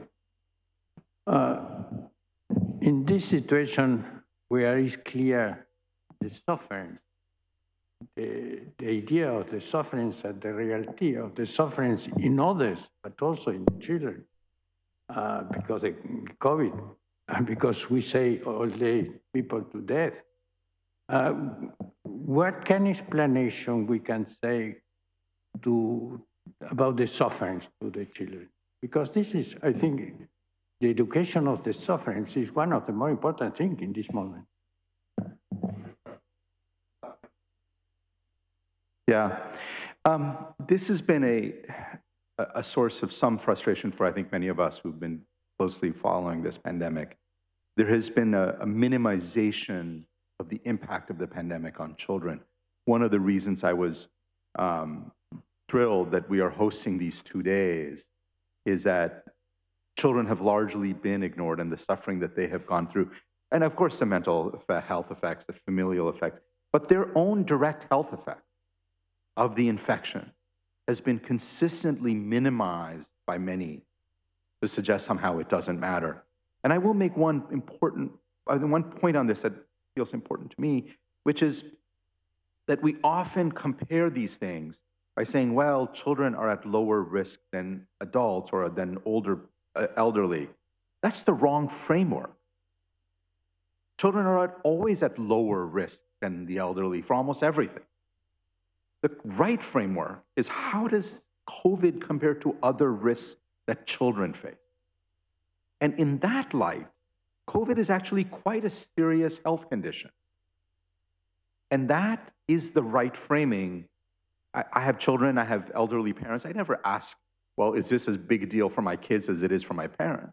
I ask, how does this compare to other risks that my children face that I am responsible for helping to minimize? And in that context, this is a very important issue. And so I can think of no more important of a body than this, and the Pontifical Academy raising this issue and saying that we cannot ignore and minimize the impact, the direct impact on the health of children. So thank you for hosting this. Very, very much. There are another person that want to ask you is our new academician, Pearl, in Zoom. So, Pearl, please, go ahead. Thank you very much for the opportunity. I just wanted to make a comment which may be responded to, relating to both this presentation and the previous one, in terms of care and the family in particular, because there's a big emphasis on family, that perhaps we need a way of developing a kind of mainstreaming of care back to the community as well. I understand the importance of the institutions. I understand the importance of policy. But given the kind of family that is there in the 21st century, the kind of family full of migrant workers, it's in Africa especially, that has been the status of affairs for a very long time. It is a kind of family that has makeshift arrangements for parenting. By the time the person is taken to an institution, even if it's an early childhood institution, they're not even living with their parents. And so I worry about whether we do have basic messages for the family, that we can find points of engagements with adults, whether it is in a church or Stockfells or wherever, just basic things to look out for in the life of a child that must be mainstreamed back to community rather than waiting for an institution to take over. That's just my contribution for now. Thank you very much. Just a quick response to say thank you for that very important comment. And you're absolutely right. And it really builds in some ways to what we heard earlier about the role of the extended family and the kin. Again, this mental model of somehow children care is all about the two parents. Of course, we know that's not the right framework. And so 2 points. I mean, one is broadening it to the community is absolutely essential. To quote the old line, it takes a village, and it really does. And in many places in the world, and not just in low and middle income countries, but in high income countries, there's a communal responsibility for raising children that doesn't supersede parental roles, but in fact supplements and adds to it. And so helping identify those issues is a really critical part of any strategy that thinks about optimizing health for children. There are more questions? We can go to in the program we have this moment, the general discussion. Maybe we can open the general discussion. There are some general questions. We open the general discussion, maybe about all the paper of this morning, or the things that you want to put in the table.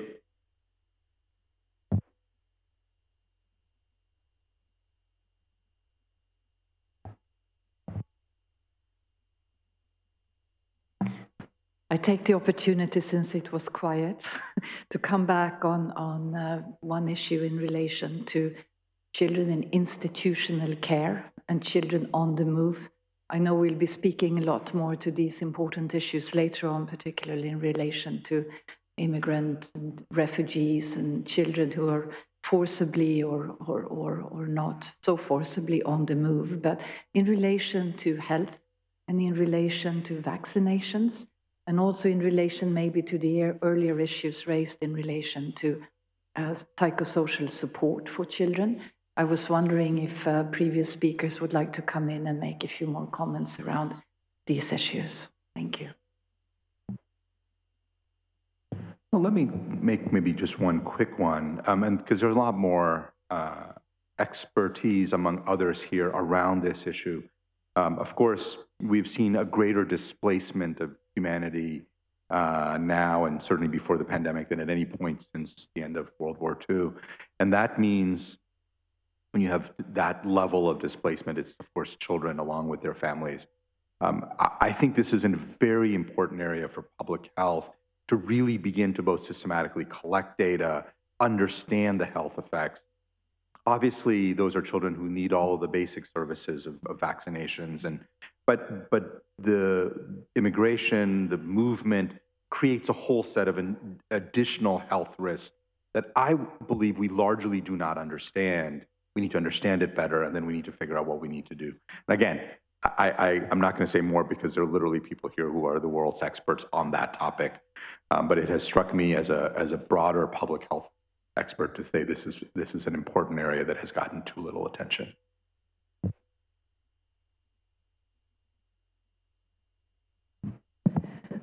I have a question for Dr. Yousafzai, who is on Zoom. Is she still with us, or did she go to sleep? Which I would certainly understand. She's still here? Oh, good. You mentioned that most NGO civil society interventions for children tend to be short-term, project-based with limited outreach. Thank you for that. And I wonder, do you have an example? Could you tell us more about an intervention that you admire, that you think has had successful consequences? I would like to hear more about that. Yeah. Right. I think there are some good examples that we can learn from. The first I would point to is the Chile Crece Contigo program, which is at scale. And I think some of the features of its success, first of all, is high level of government leadership. Which means that the program is accountable for its delivery. I think it also is another feature of success there is the coordination and the streamlining across three sectors. So the health sector, the education sector, and the social protection sector. And thirdly, it has a combination of both universal programming that supports young children and caregivers, but it also has targeted programs for children at risk, and they have attended to ensuring referral systems for children who have additional needs are strengthened. Another example is the child development centers in Bangladesh, which again, in common with Chile, have the high level of government leadership. But this is one of the few examples where children with disabilities have been included in a very inclusive early childhood development approach. And they have tackled the issue of workforce shortage in early childhood by training a new cadre known as developmental therapists. And this points to a comment that Ashish made earlier, which is that many interventions don't need to rely on highly specialized psychologists, psychiatrists, but lay workers can be trained. And this is where the developmental therapists have emerged from, a model where they've been trained by a range of specialists to be this community-based intervention worker for young children with disabilities. So I think there are promising examples where we can tease out their features of success. I think we need to be able to look at how that implementation can happen across different cultural settings around the world.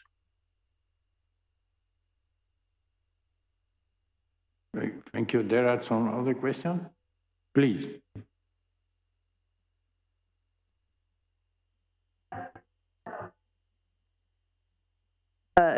All of the effects that we're talking about measuring today, I'm reminded of my 105-year-old mother-in-law who passed away 2 years ago.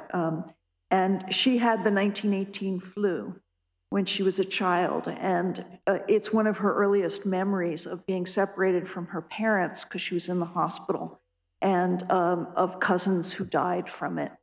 And I'm thinking about what we know about children's development and the ages at which they live through things and what they understand and what they remember, and also what physiologically affects them. So I guess I'm just making a plea that we need to both focus on the short-term responses, but these are things which will define, as we're talking about a COVID generation, it will define people into old age.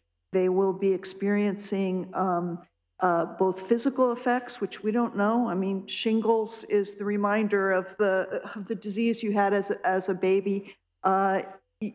We don't know what this will do to people going forward. The food insecurity, which is really very pronounced among immigrant communities in the United States, how that affects children's development. And so I really think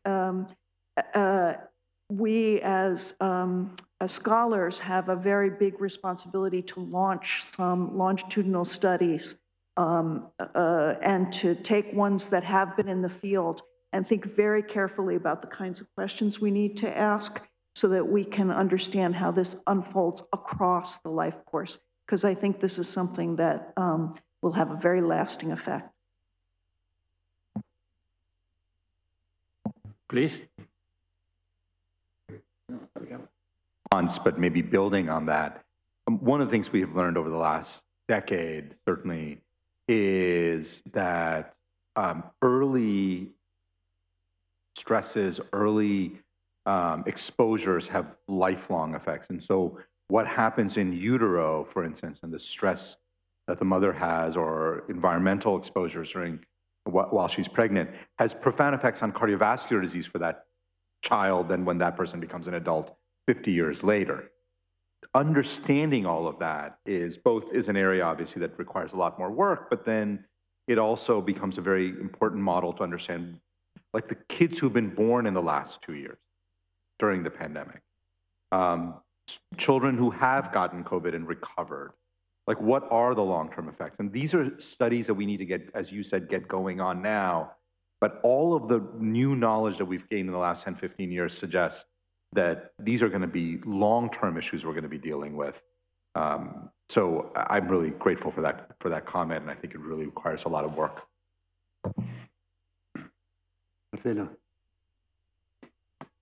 Thank you.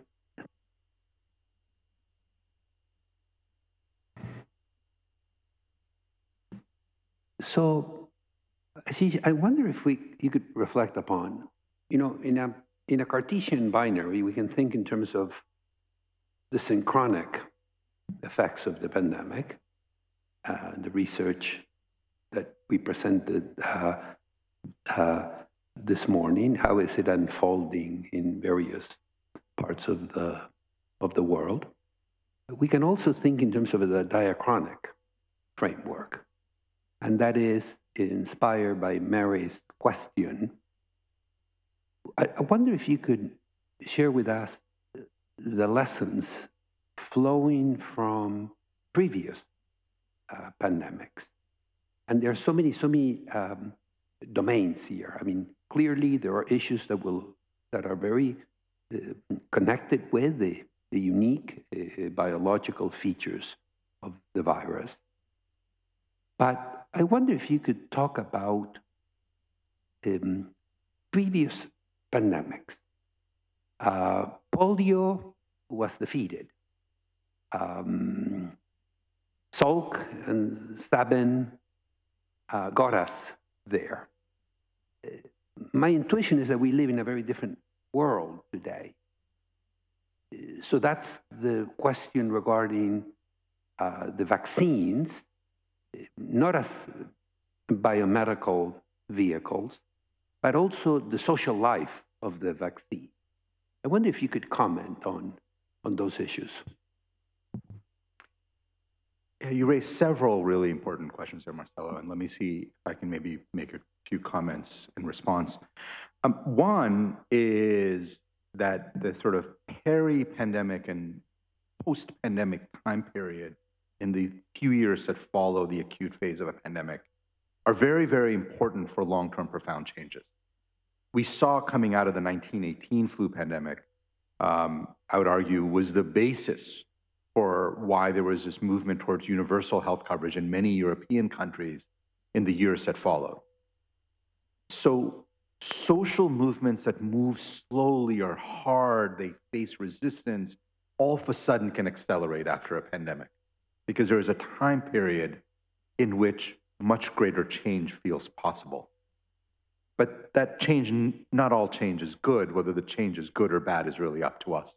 So I think we should think about that in terms of the next few years. And if we're thinking today and tomorrow, particularly about children, asking some of the bigger questions about what are the ways in which we need societal change, policy change, attitude changes about children, there may be a lot more possible in the upcoming years than we would have expected pre-pandemic. It's one of the few upsides of a health crisis. To your question around polio vaccines, no question, polio terrified generations of people. And indeed, the vaccine was such a savior. And again, the biomedical part of it is important, of course, but psychologically and socially, it became this incredible symbol of medical progress and our ability to take something terrifying and eliminate it.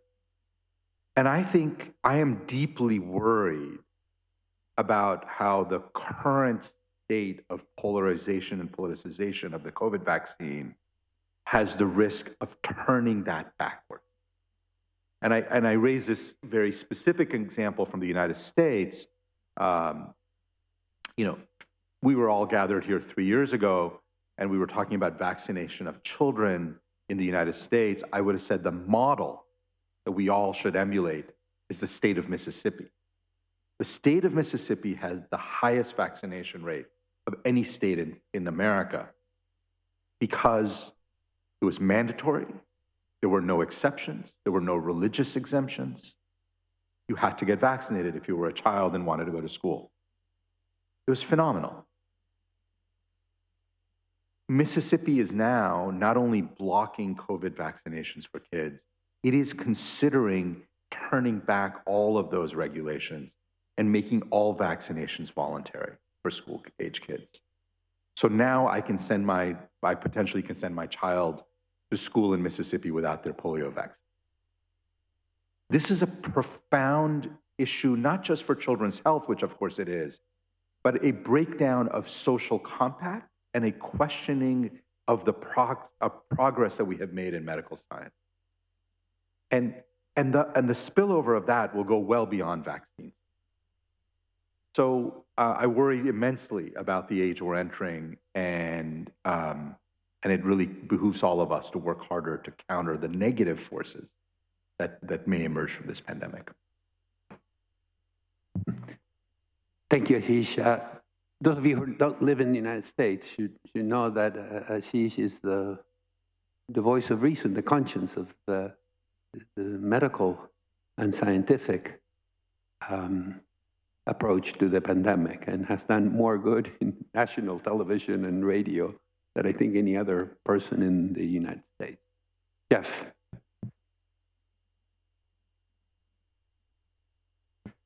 Thank you. Well, I was going to say a similar thing to Ashish's second remark, because at first he expressed optimism that we would push forward. Our global response to this pandemic has been a shocking disaster, getting worse. And I will try not to cascade into complete despair, but we have, on best estimate, 16 million people dead worldwide, and numbers are rising, and we've decided that the pandemic is over. And the main fact of the pandemic is that it has divided society. It has not united society. There are no reflections on anything that we're talking about on a broader scale. It's over, we can get back to life, and everything's fine, except we may also be sliding to world war today. So we are not in a situation where we are experiencing any remote social reflection on anything that has happened. And the antisocial responses at all scales and all levels are profound. So I think this is our backdrop. And I like the fact that we have three groups here which have deep cultures, the deepest being our host institution. The second culture is the culture of New England.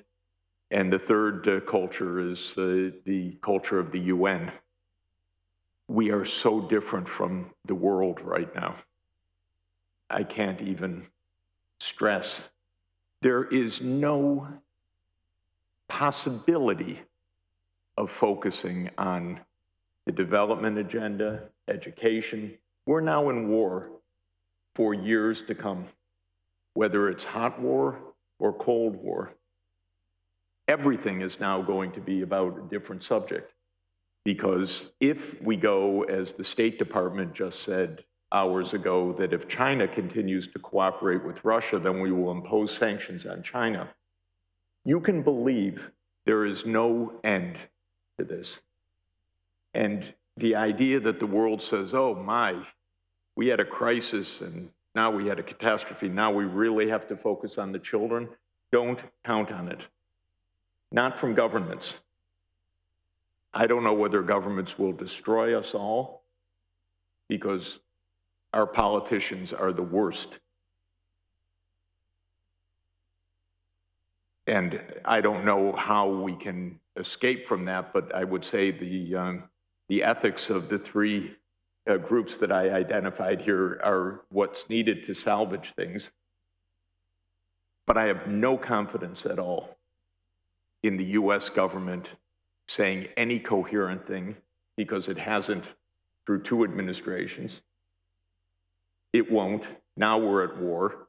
The logic every hour is escalation. And we're in a bad way.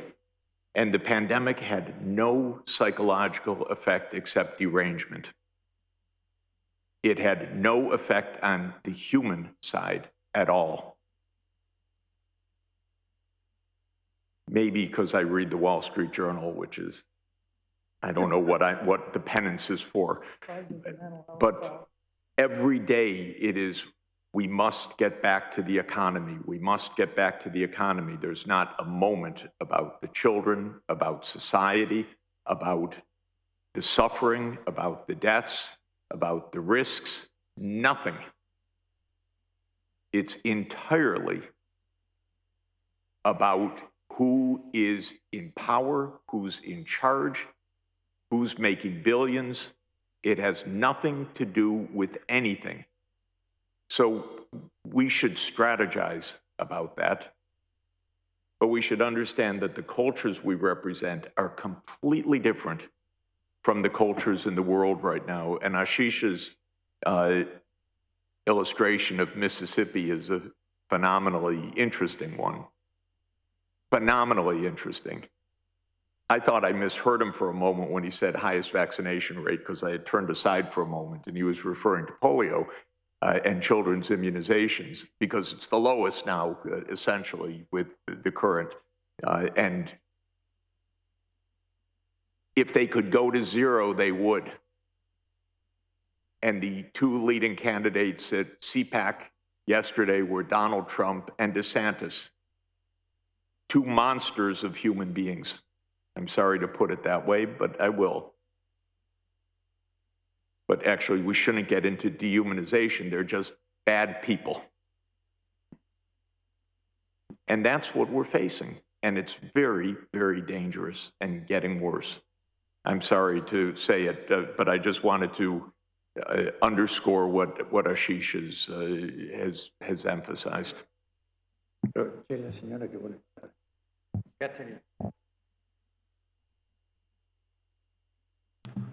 Well, that is sobering and hard to follow. And my comment was a version of what you were saying, but not at the level of war, which makes perfect sense to me, Jeffrey. But my point was, most of my life I have worked on early childhood education. That's been my research, showing that it works, showing that it matters, and there is research that other people have done, like economists showing the return on investment during the early years is like 7 times the effect of the investment later on. And so my point was going to be, but nothing has happened in the United States, nothing at all. I know a little bit about what happened in Chile, actually, because there was political will. There's a Harvard Rockefeller Center in Chile. I went down when I was dean of the School of Education with a number of other researchers, and a team helped them, and there was an evaluation, but the political will was there already. And it's getting harder and harder for there to be any kind of political will whatsoever for anything. I mean, we're seeing a Supreme Court justice being blocked because she went to Harvard, right? That's the criticism, that she went to Harvard. So I do think that the question that you're raising is a really important one, because I'm interpreting it, well, we can talk about the severity of it, which I really heard you say, but the basic problem is that that there's a disconnect between the research we do and the policies and practices that happen, unless there's an accident, as in Chile, and I'm guessing in Mississippi during the good days, somebody had a good idea, and now vaccinations have been politicized, so they're going to go away. I mean, politics trumps research, politics trumps, sensibility, and it would be good for us to take some time to think about that here and maybe beyond. How do we take some of the good research we're doing and make a difference in the lives of children? We maybe have a shot with children because the world loves children, and there's no culture that loves children more than Italy. This much I know. This is true. There's so much more I could say, but thank you, Jeffrey, for your comments. If I may, Kathy. Go ahead. Yes, a very quick follow-up to what Jeff just said. No, you are right, Jeff. I agree totally with you. But the fact that our politicians and in general politics is misbehaving. But the real question is, why is that so? because it was not like that until the 70s of last century. So we have to inquire. My point is that politics is no longer politics in the Greek sense of the word. Because who are listening to our politicians, our prime minister? We know. And that is the reason why in chapter 5 of Fratelli Tutti, Pope Francis, what does he wrote? He did wrote the following: unless politics gets rid of economics and bad interest, there is nothing to be done. And that is obvious. Because so unless we change the economic culture, it is obvious that the politicians are becoming more and more slaves of what that is the reason why we observe today a void of thinking thought. As we know, there are two types of thought: calculating thought and thinking thought. Now, we have no longer a thinking thought. We have only calculating thought. And that is the reason why, for instance, places like this academy and many other places are trying to put a resistance, producing a new thought, because it is obvious that the cultural matrix, which is today dominating, is strong in terms of the facts, but it's very weak in terms of substance, because it's very easy to put them to the side, because they understand nothing. They have no basis. They have only the power. So that is why the reaction is to produce a new thought, because I believe that. So that is the reason why chapter 5 of Fratelli Tutti is the most quoted part of that encyclical, because the other parts were more or less already known.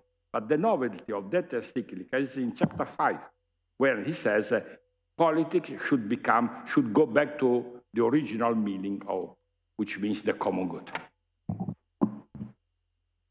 Could I make a question, please?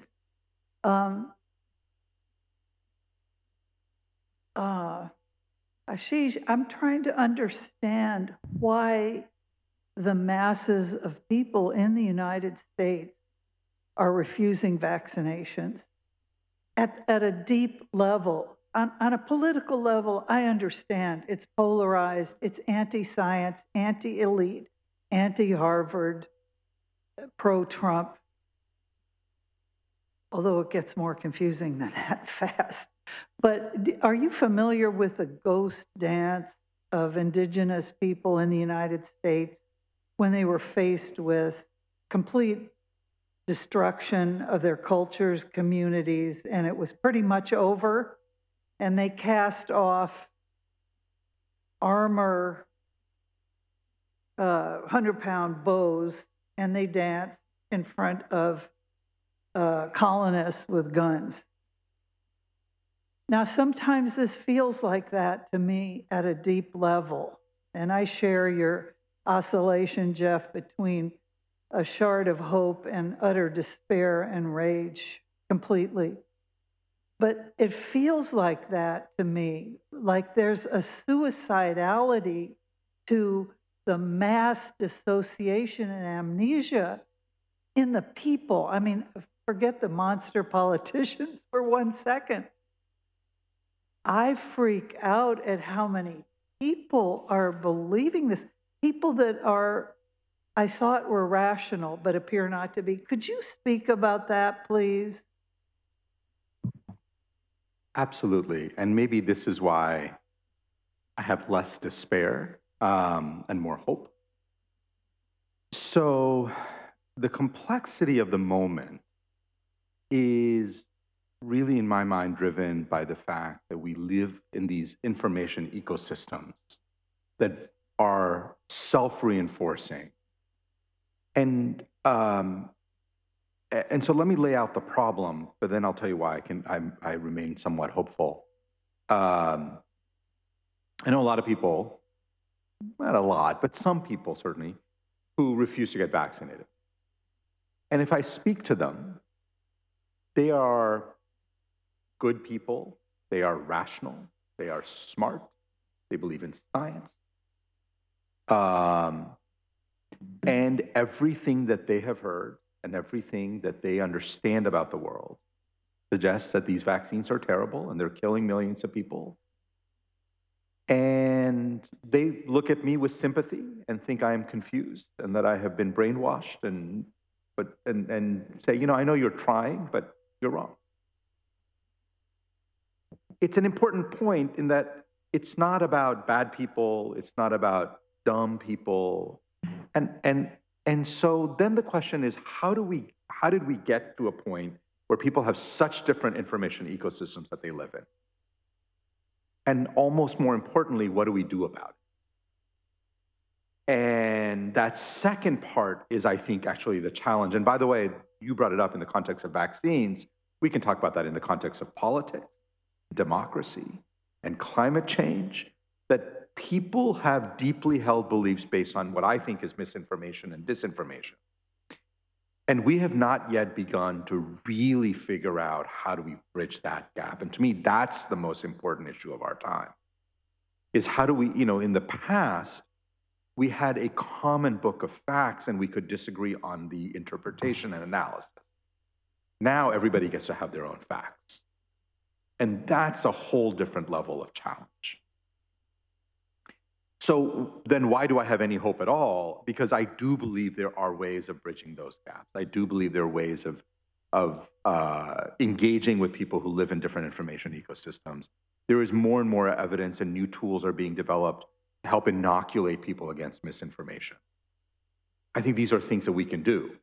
So I look at the current situation, don't get me wrong, I have been out there every day, 30 times a day, telling people to get vaccinated for a year and a half.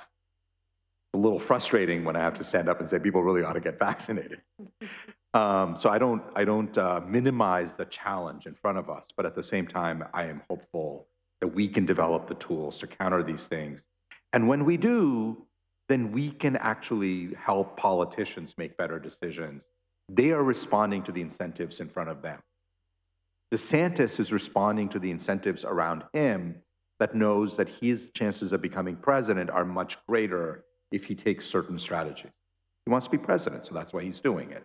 We can talk about the morals of that, but that's what he's doing. We've got to change the incentives for politicians.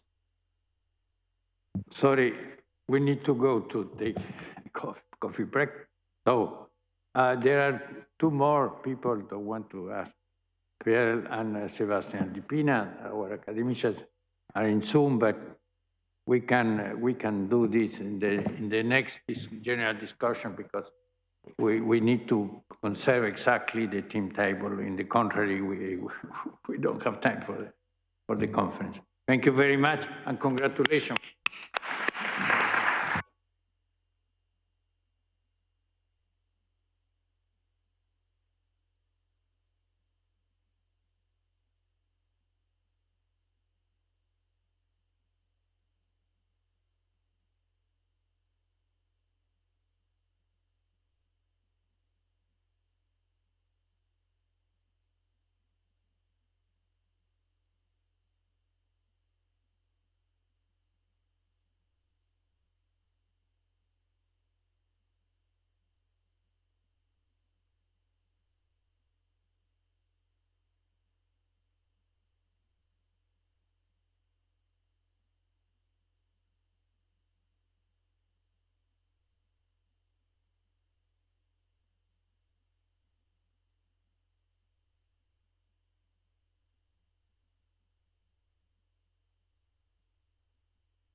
So we can come back.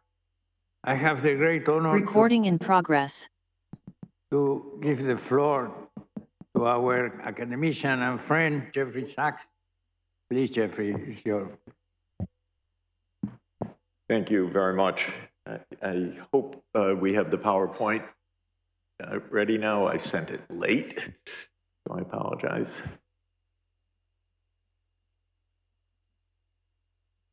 There, good. Thank you very much. Let me start with just a little bit more pessimism before I get underway. I can't help it this morning. One of the big problems in all of the public discussion and public confidence, public response, is that we have very few, almost no trusted voices of authority in the world right now.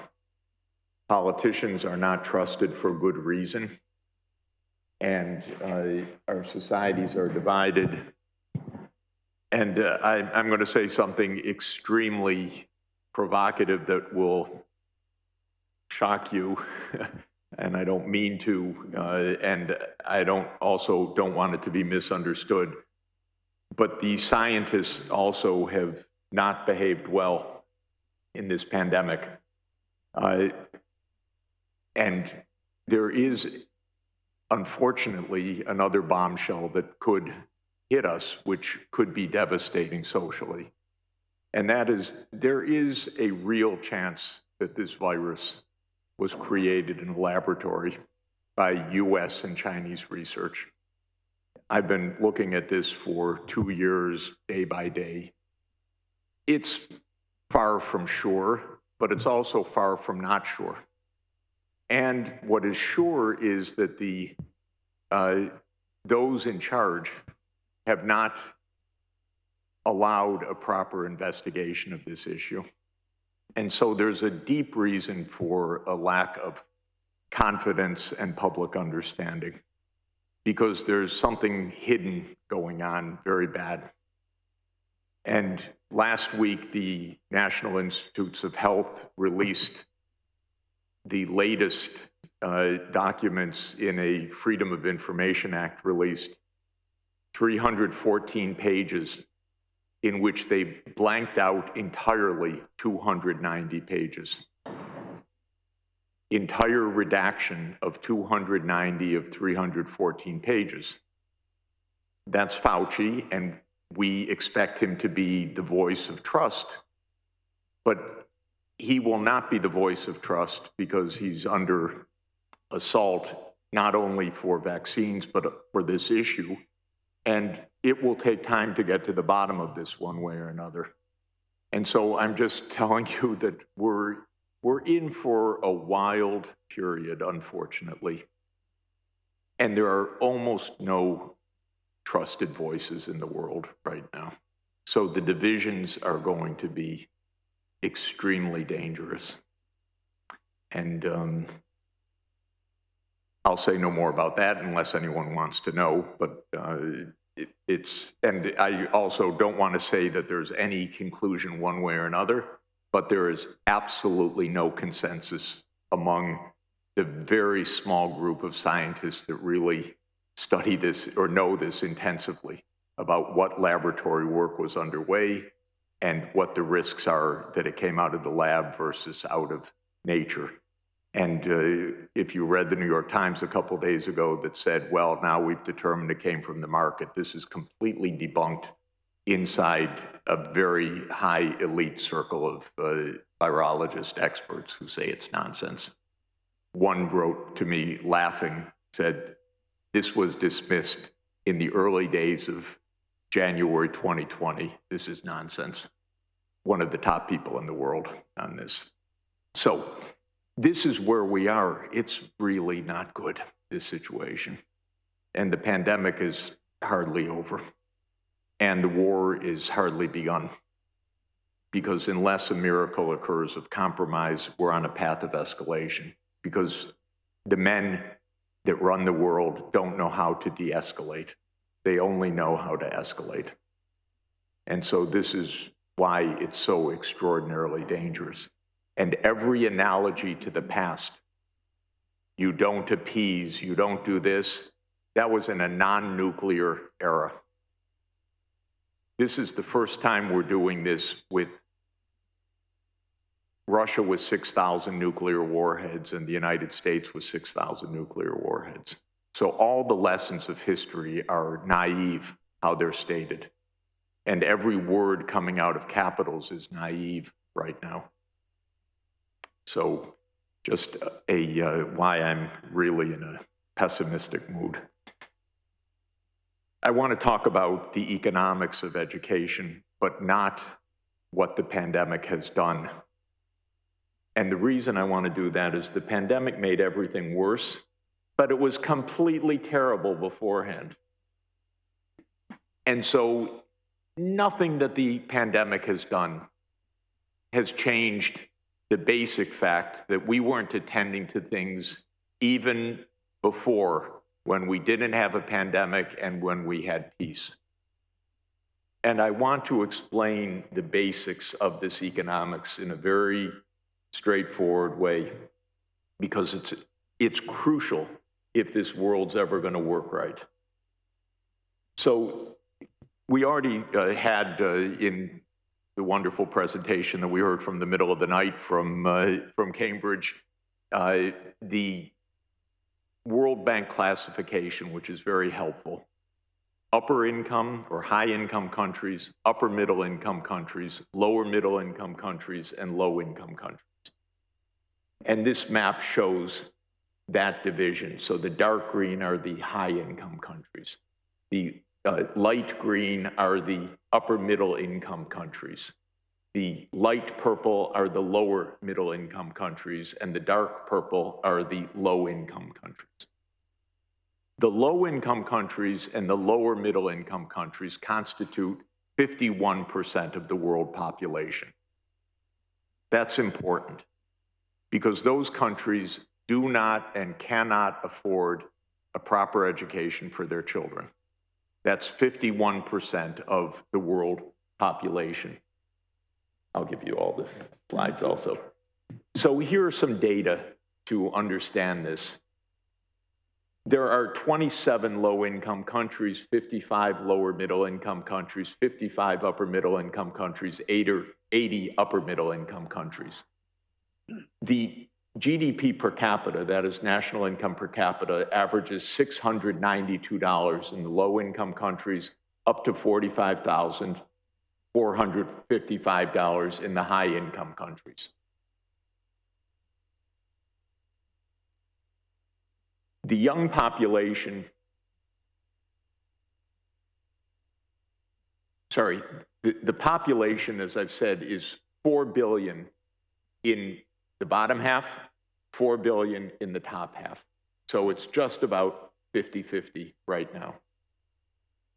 The poor countries have a much younger population because they have high fertility rates, so many more children.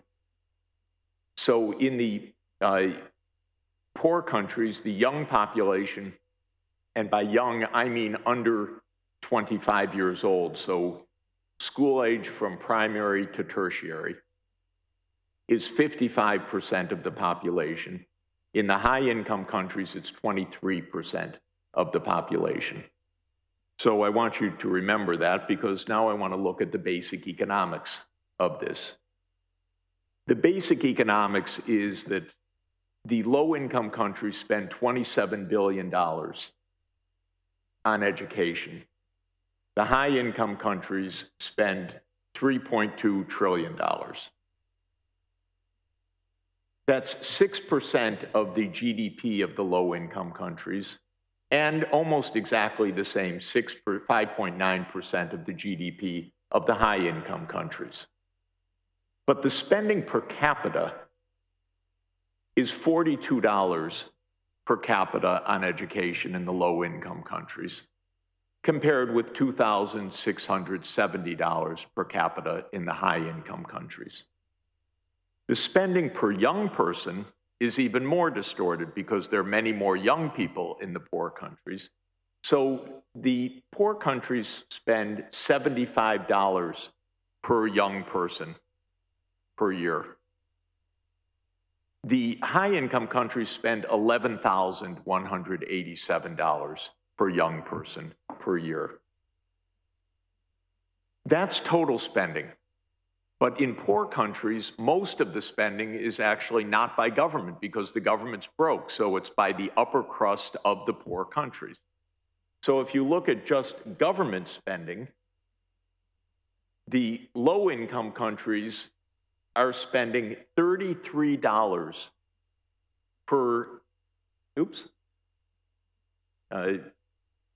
$33 per young person, compared to $9,426 per young in the upper income countries.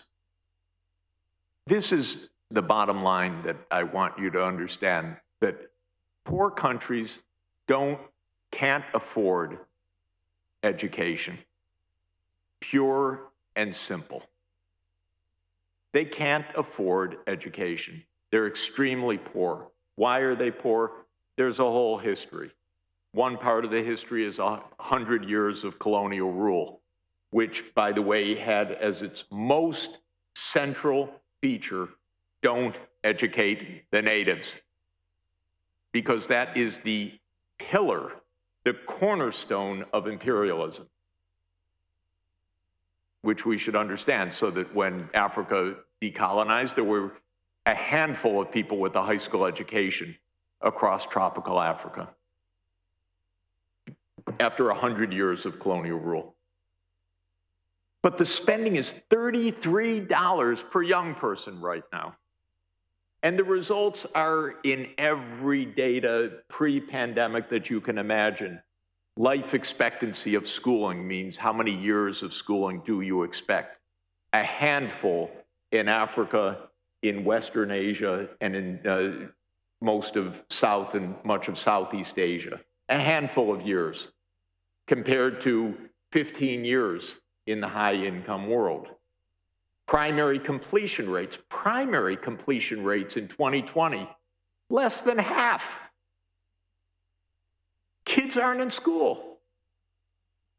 Gross enrollment rates. Gross means, by the way, usually it can be well over 100% because it's the number of people in school over the age-specific category.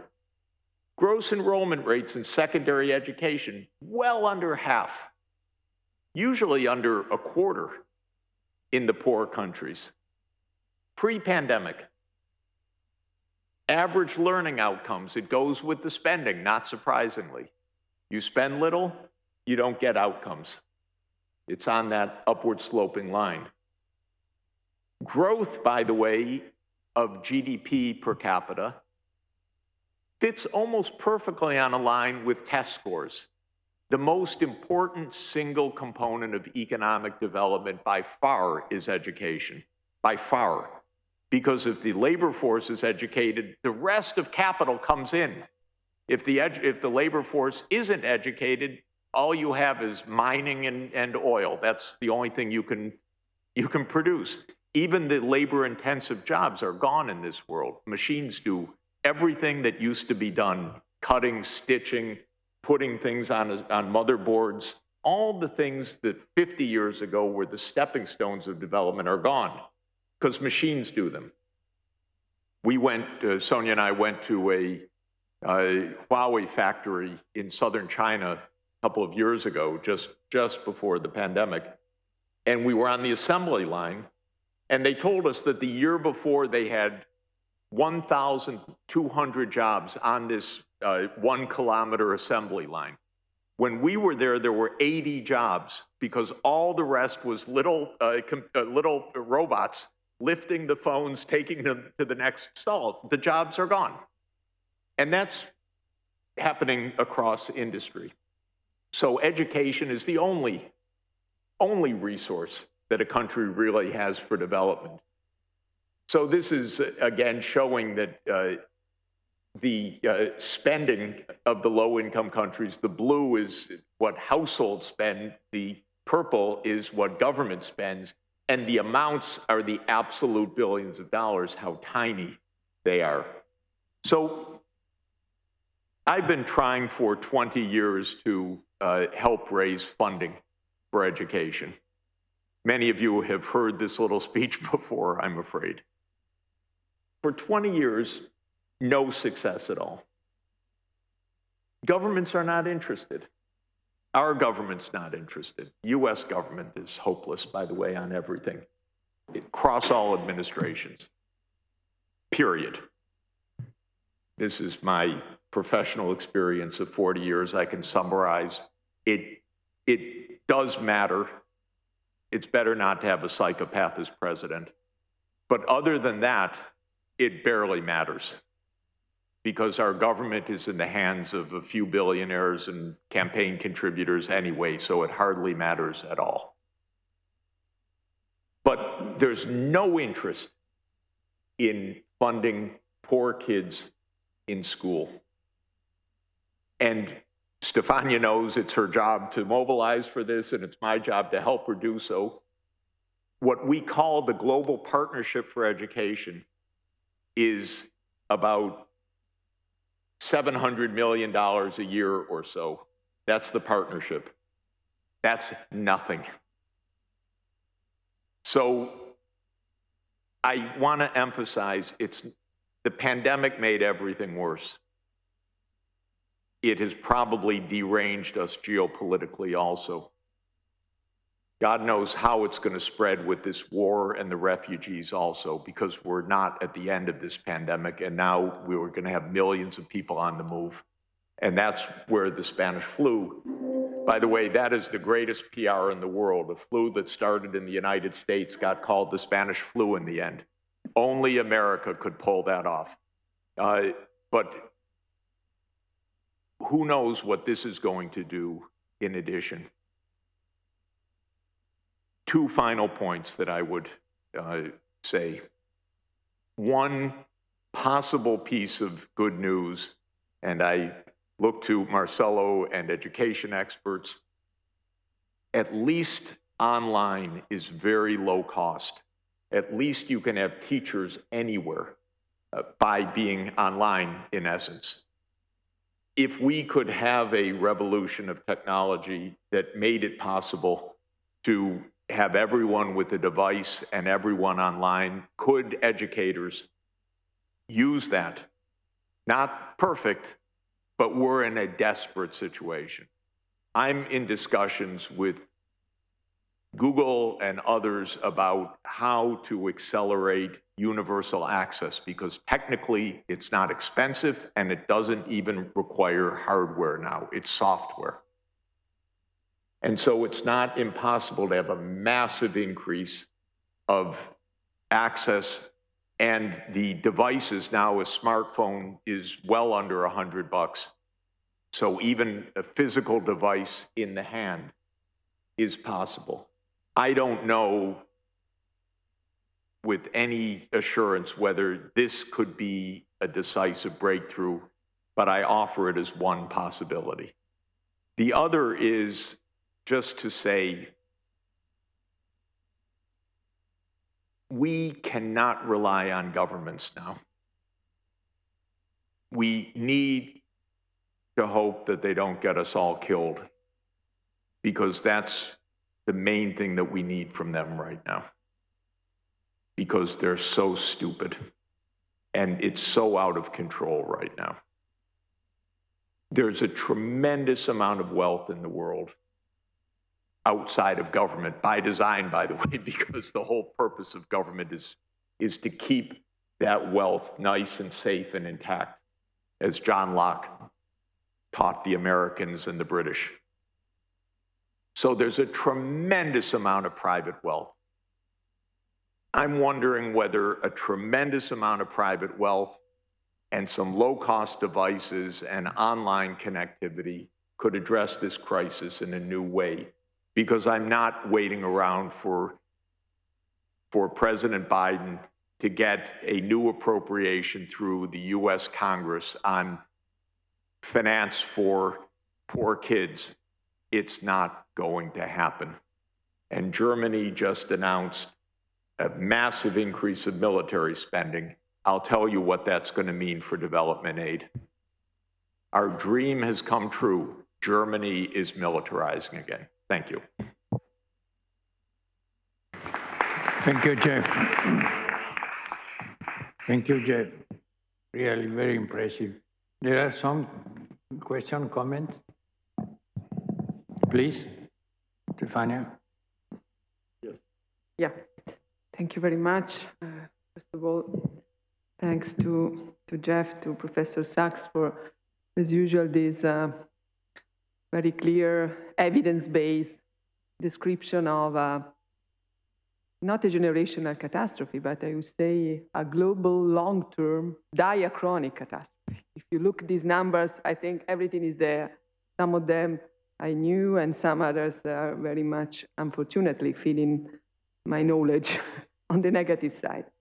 Having said that, how can we see the, we are here also to push the agenda and not to lose the hope that something can change based on all the lessons learned, based on, as you already said this morning, being in a very turning point in history where everybody in the world realized the importance of schools, at least. So what you are missing in education, it's a kind of paradox in my opinion, is to have first young people on the front line about their future as education. Either we talk of the global south, of course, crucially, but also in this part of the world is about their future, their freedom of choice, their opportunity to, find their own way in life and work. And as a matter of fact, we don't have something like we have for climate change, for instance. Young people pushing the agenda, young people being on the front line and asking leaders, how do you dare? Why don't you put your money, political will on this file, on this priority? So first question I have, just to share with all of you, how can we make young people fully engaged and have their own contribution in co-creating next steps of this agenda?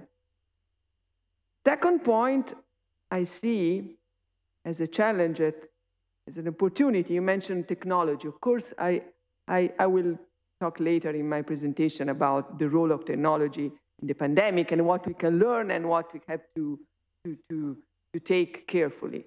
However, I think that this is a window of hope if technology could be really applied and oriented to human-centered and inclusion policies and not the other way around. So this is another part of the discussion that could be interesting to start from this community to talk about. Thank you. So the question, how do you see concretely it can put in practice? Thank you, Jeff, for your presentation. Now, in education, in particular at the level of schools, as we know, is characterized by what is called customer input technology. It seems a technicality, but it's very fundamental. And I am amazed that most people interested in education do not consider that. What does it mean? It means that the quality and the performance of a school depends on the quality of the customer, in this case, the children, which in the other sectors of the economy, the opposite is true. Depends on the quality of the supplier, not of the customer. So what is the implication? That if you organize the schools only, was referring to the first picture that you gave us, that 51%, it is obvious that we face a vicious circle. Because as you know, there is a theory according to which we should separate accelerated classes from remedial classes. Now, that is a fundamental mistake. And most psychologists still believed in that. I don't understand why. How can they believe these things? Because if you separate the remedial classes, of course, the argument is we have to maximize the rate of efficiency. But if you separate, you have to mix up, because in a class, those who are better endowed from gift nature, they are supposed to help the other ones, because the peer group effect is fundamental. Now, second point, I agree with you. I think that we have to modify our approach, because asking the governments to take care in the present situation of education is like trying to extract the water from a stone. But we have to rely more on the civil society organization. Now, as we know, the bipolar model, state market, has been supplemented by the community. We talk about a tripolar model of social order, state, market, and community. And we also are aware of the fact that even within, not in general, but within the business world, there are many big firms who are really interested in a sense, not substituting, but heavily complementing the public funds in order to realize new projects on educational. That is the reason why today we talk about corporate civil responsibility, which is behind the corporate social responsibility. In other words, groups of firms, there are not many, but there are, who are really interested in this type of job. Because we should operate on this if we want to modify, because otherwise there is nothing to be done. That is why civil society organization and what, for instance, people call a B Corp, in other words, benefit corporation, we should make a pact with them in order to modify the present status of situation. I don't know, what do you think about that? Maybe Jeff, you can reply, because we don't have too much time to other questions. I think the idea of civil society, young people, technology, and the wealth holder, the new wealth holders that could make a difference actually should be tried. I don't know if it will work or not. I'm just looking this morning, Elon Musk's net worth is $209 billion.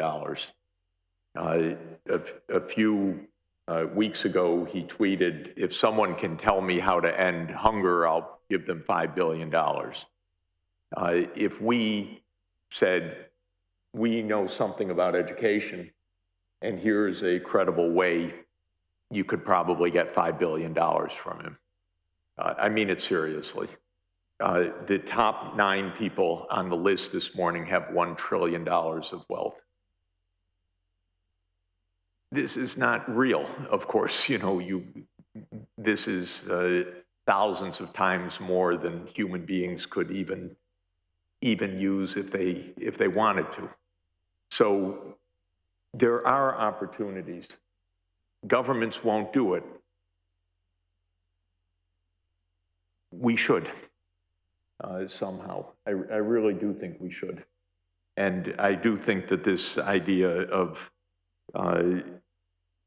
getting credible models, credible voices, and credible companies, because they actually can do things at a scale that can't be done. That's part of the beauty of our current circumstances. I went to Google because they know how to connect the world. They said to me, well, how should we do it? I said, you're asking me? How about you tell me? They said, okay, we'll work on it.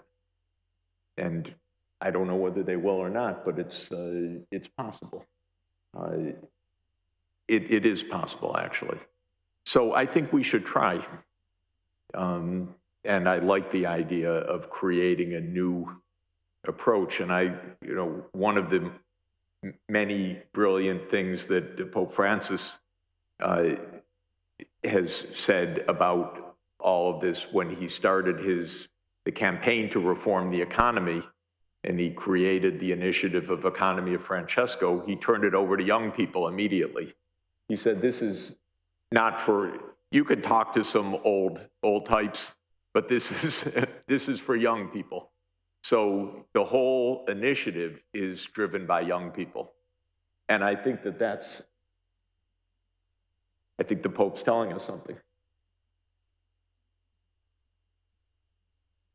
Thank you very much. I think that we need to go to the first speaker. Please, Father Stolner, your turn.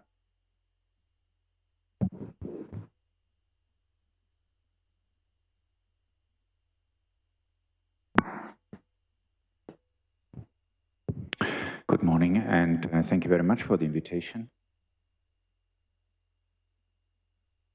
I mean, it would be very interesting to come back to all the discussion points that we have touched upon, especially also the last one, because human dignity and care, of course, are threatened existentially also in this moment for humanity. And so I would like to start with a quote from Pope Francis, if it moves on.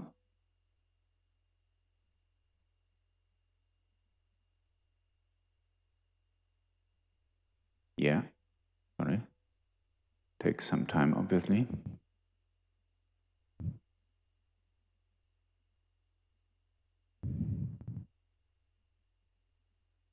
Would need to go back, actually.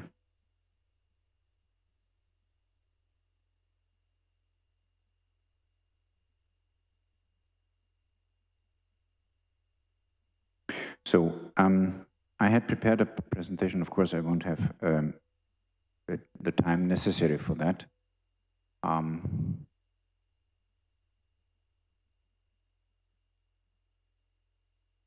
Yeah, it moves very slow, I believe. Okay. So what I have prepared is what are threats to mental health related to the pandemic. The second, if we move on, the second one is on dignity and care during and after the pandemic, and something that we can and need to do. Can you show that slide, please? So the content and the 3 points.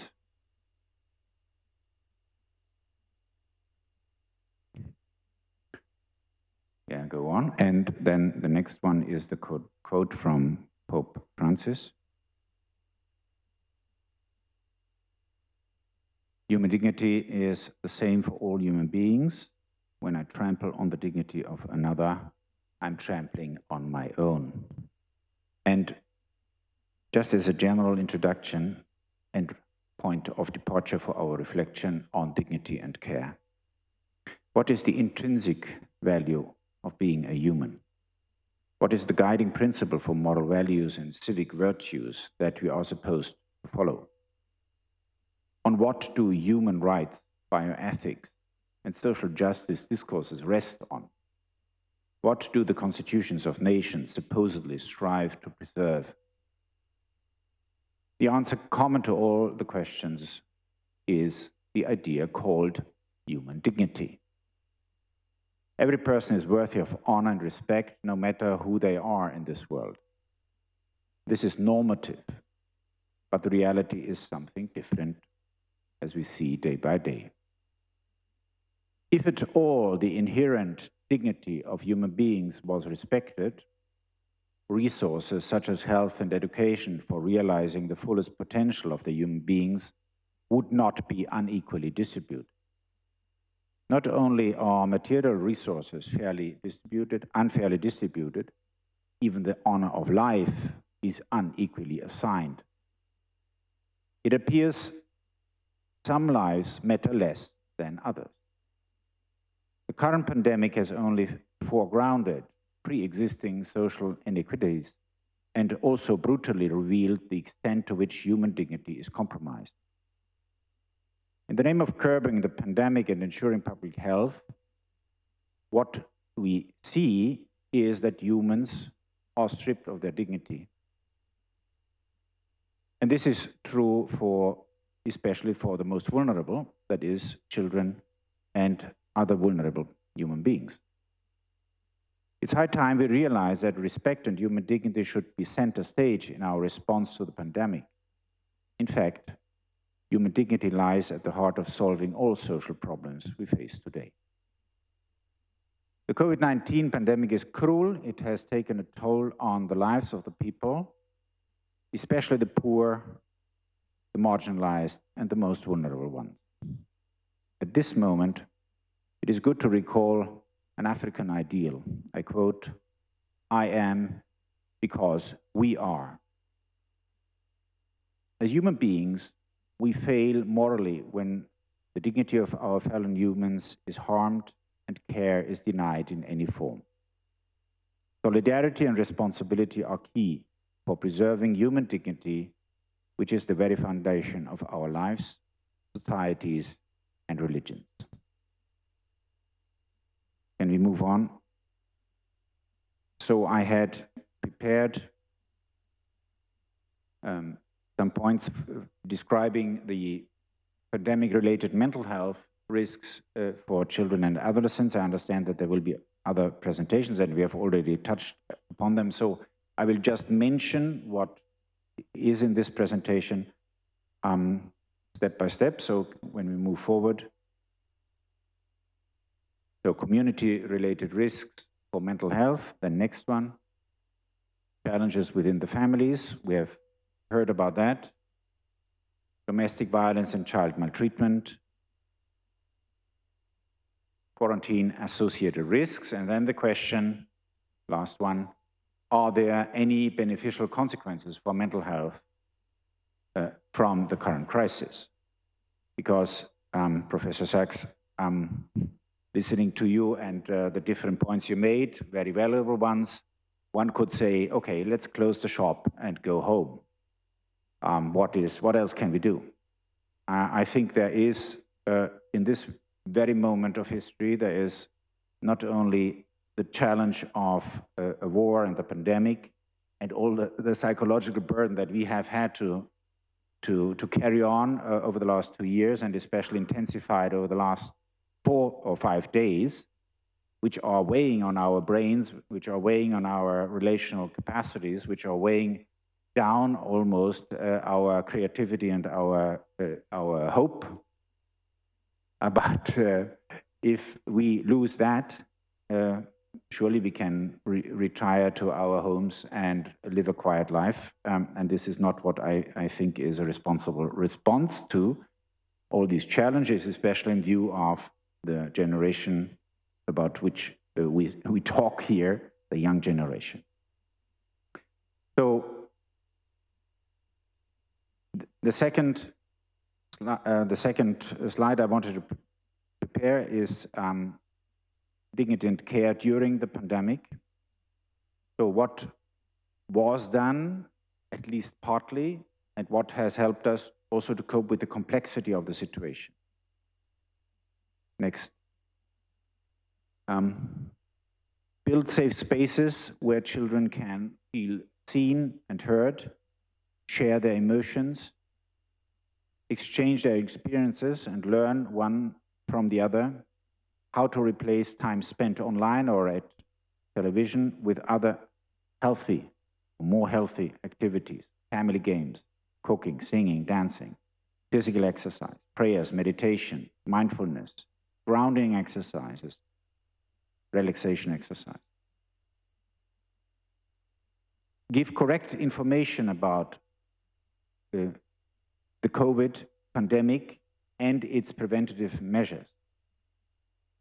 That would mean, if you move on, next one.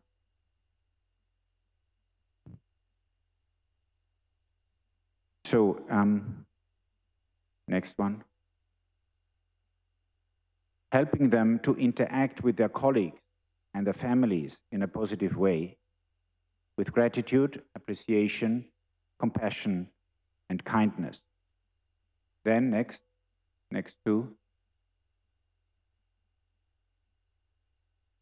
Next two. Provide age-appropriate facts about what has happened, explaining what could happen in a reassuring way. The same would be true for now children facing the prospect of war, having never had that situation in many of the Western countries for many years, war close to their home. Give them clear examples on what they can do to help protect themselves and others from infection. Then, awareness campaigns, hotlines, and other services for children at risk of violence in their homes or cyberbullying and online sexual exploitation, which would lead then to offer safe e-learning environments. At our Institute of Anthropology at the Gregorian, we have started 10 years ago training for safeguarding practitioners worldwide online, which brought also about the necessity to realize that online education is very good. It is rather cheap. It reaches many audiences that you wouldn't be able to connect to. It goes to any place in the world where you have access to the internet, which is almost everywhere nowadays. However, there are also huge risks related to that, especially in terms of possible sources of exploitation, not only sexual ones, financial, emotional, psychological, and spiritual.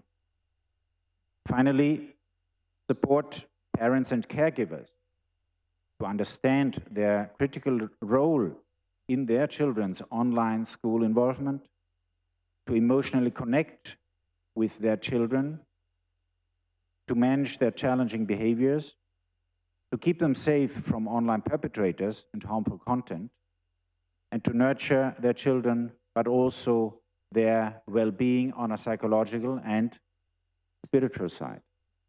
Religions and belief are now seen, thanks to research over the last 30 years, as an important way to cope with trauma and distress.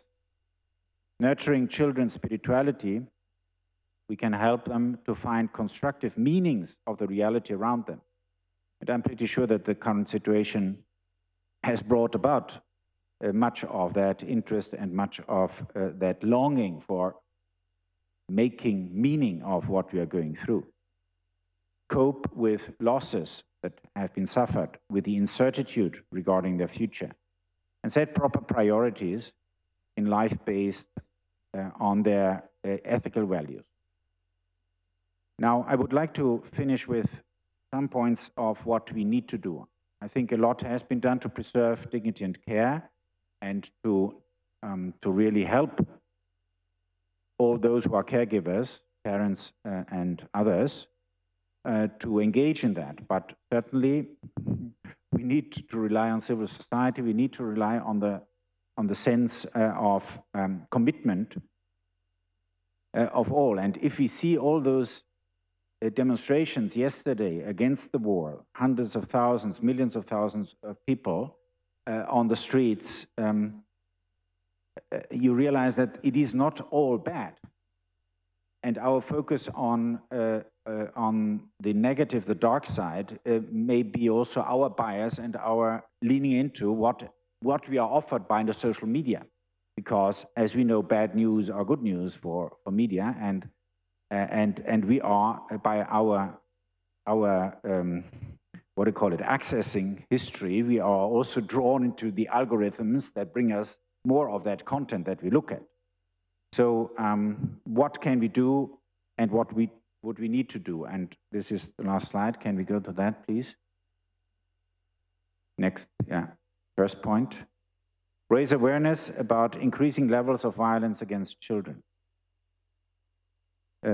Through raising awareness through online messages, radio messages, and religious services about the negative impact that the disruptions caused by home or indoor confinement can have on families.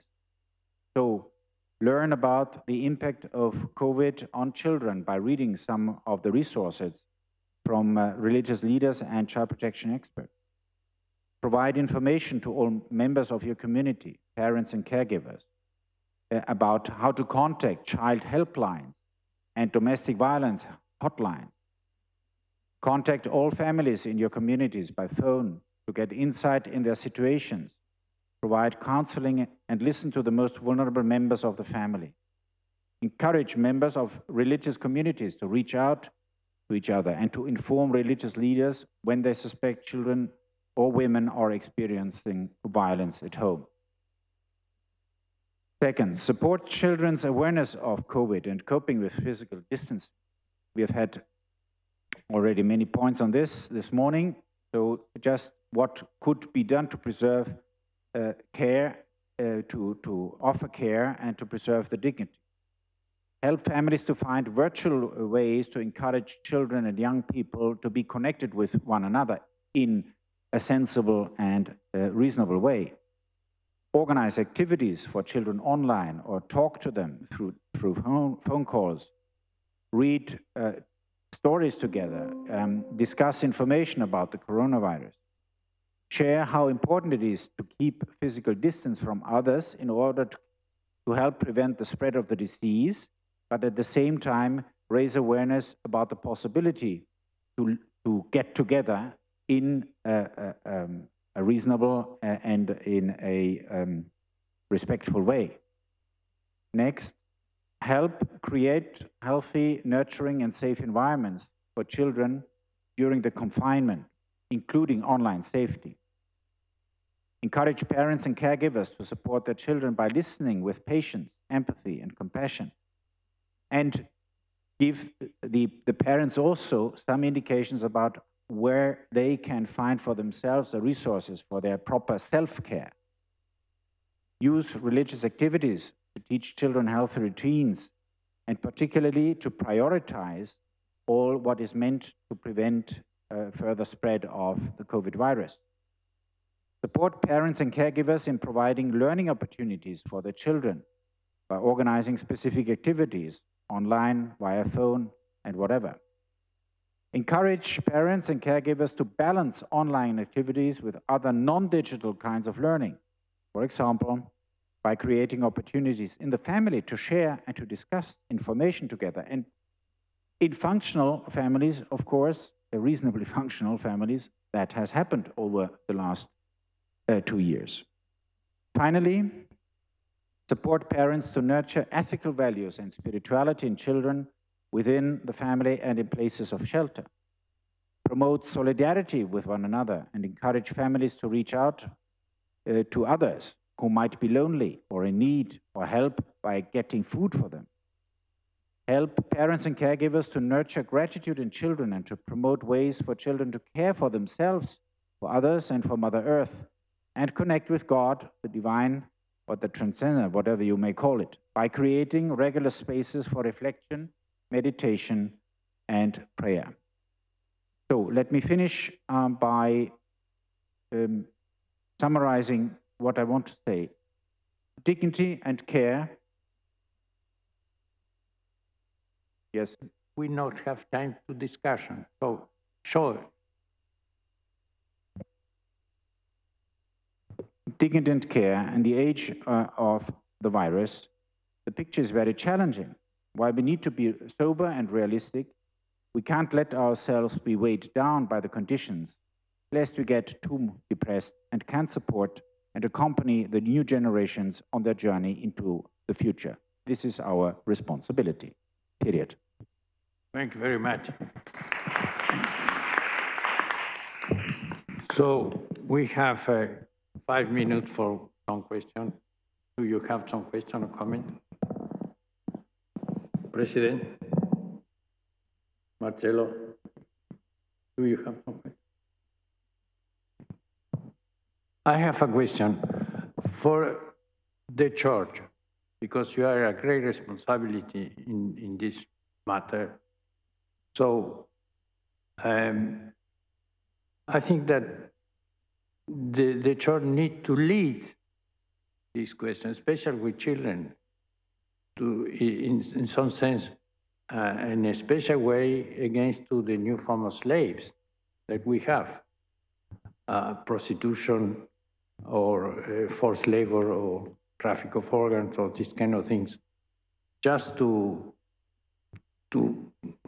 say that it is completely contrary with all the problems that we have in the history recently in the church. What is your idea? I think that church need to lead, but I don't think that many bishops of Bishop Conference understand this question or are completely convinced about this.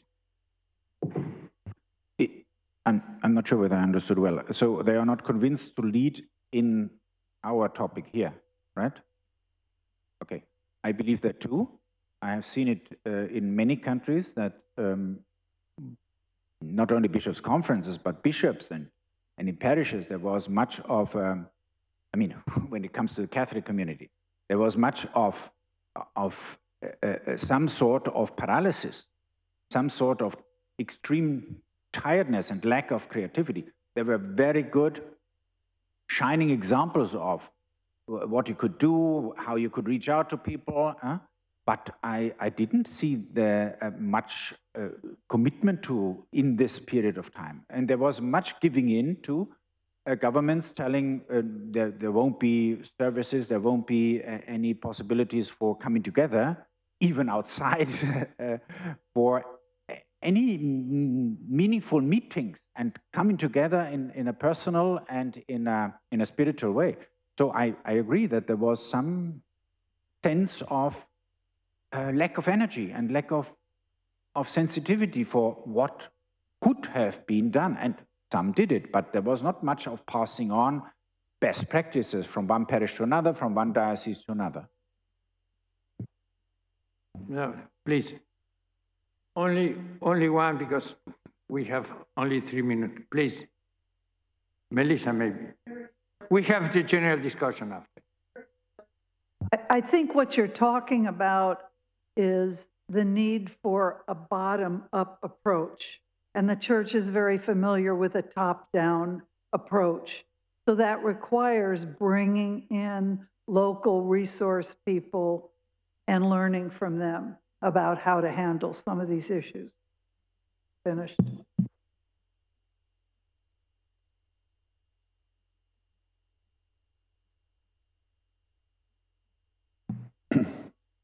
Father Zollner, thank you so much for your reflection. I believe that human societies are deeply, deeply religious.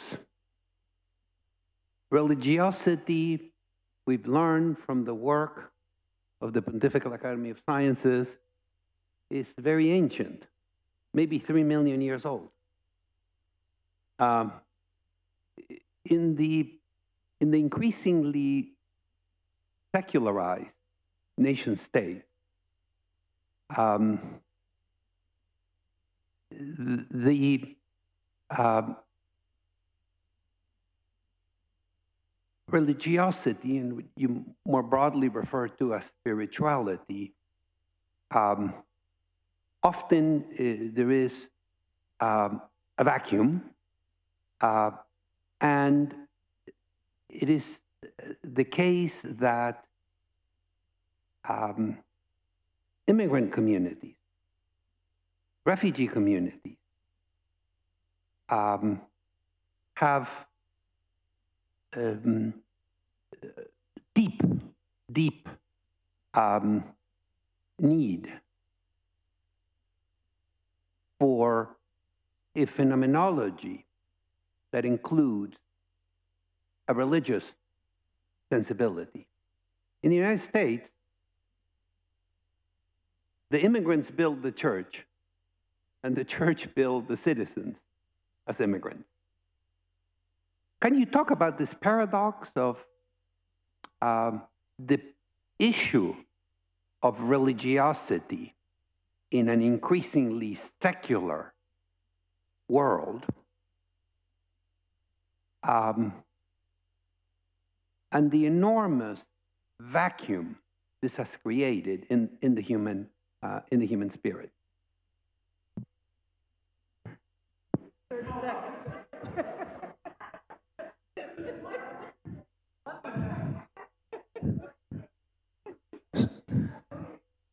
So this is for the next conference here, right?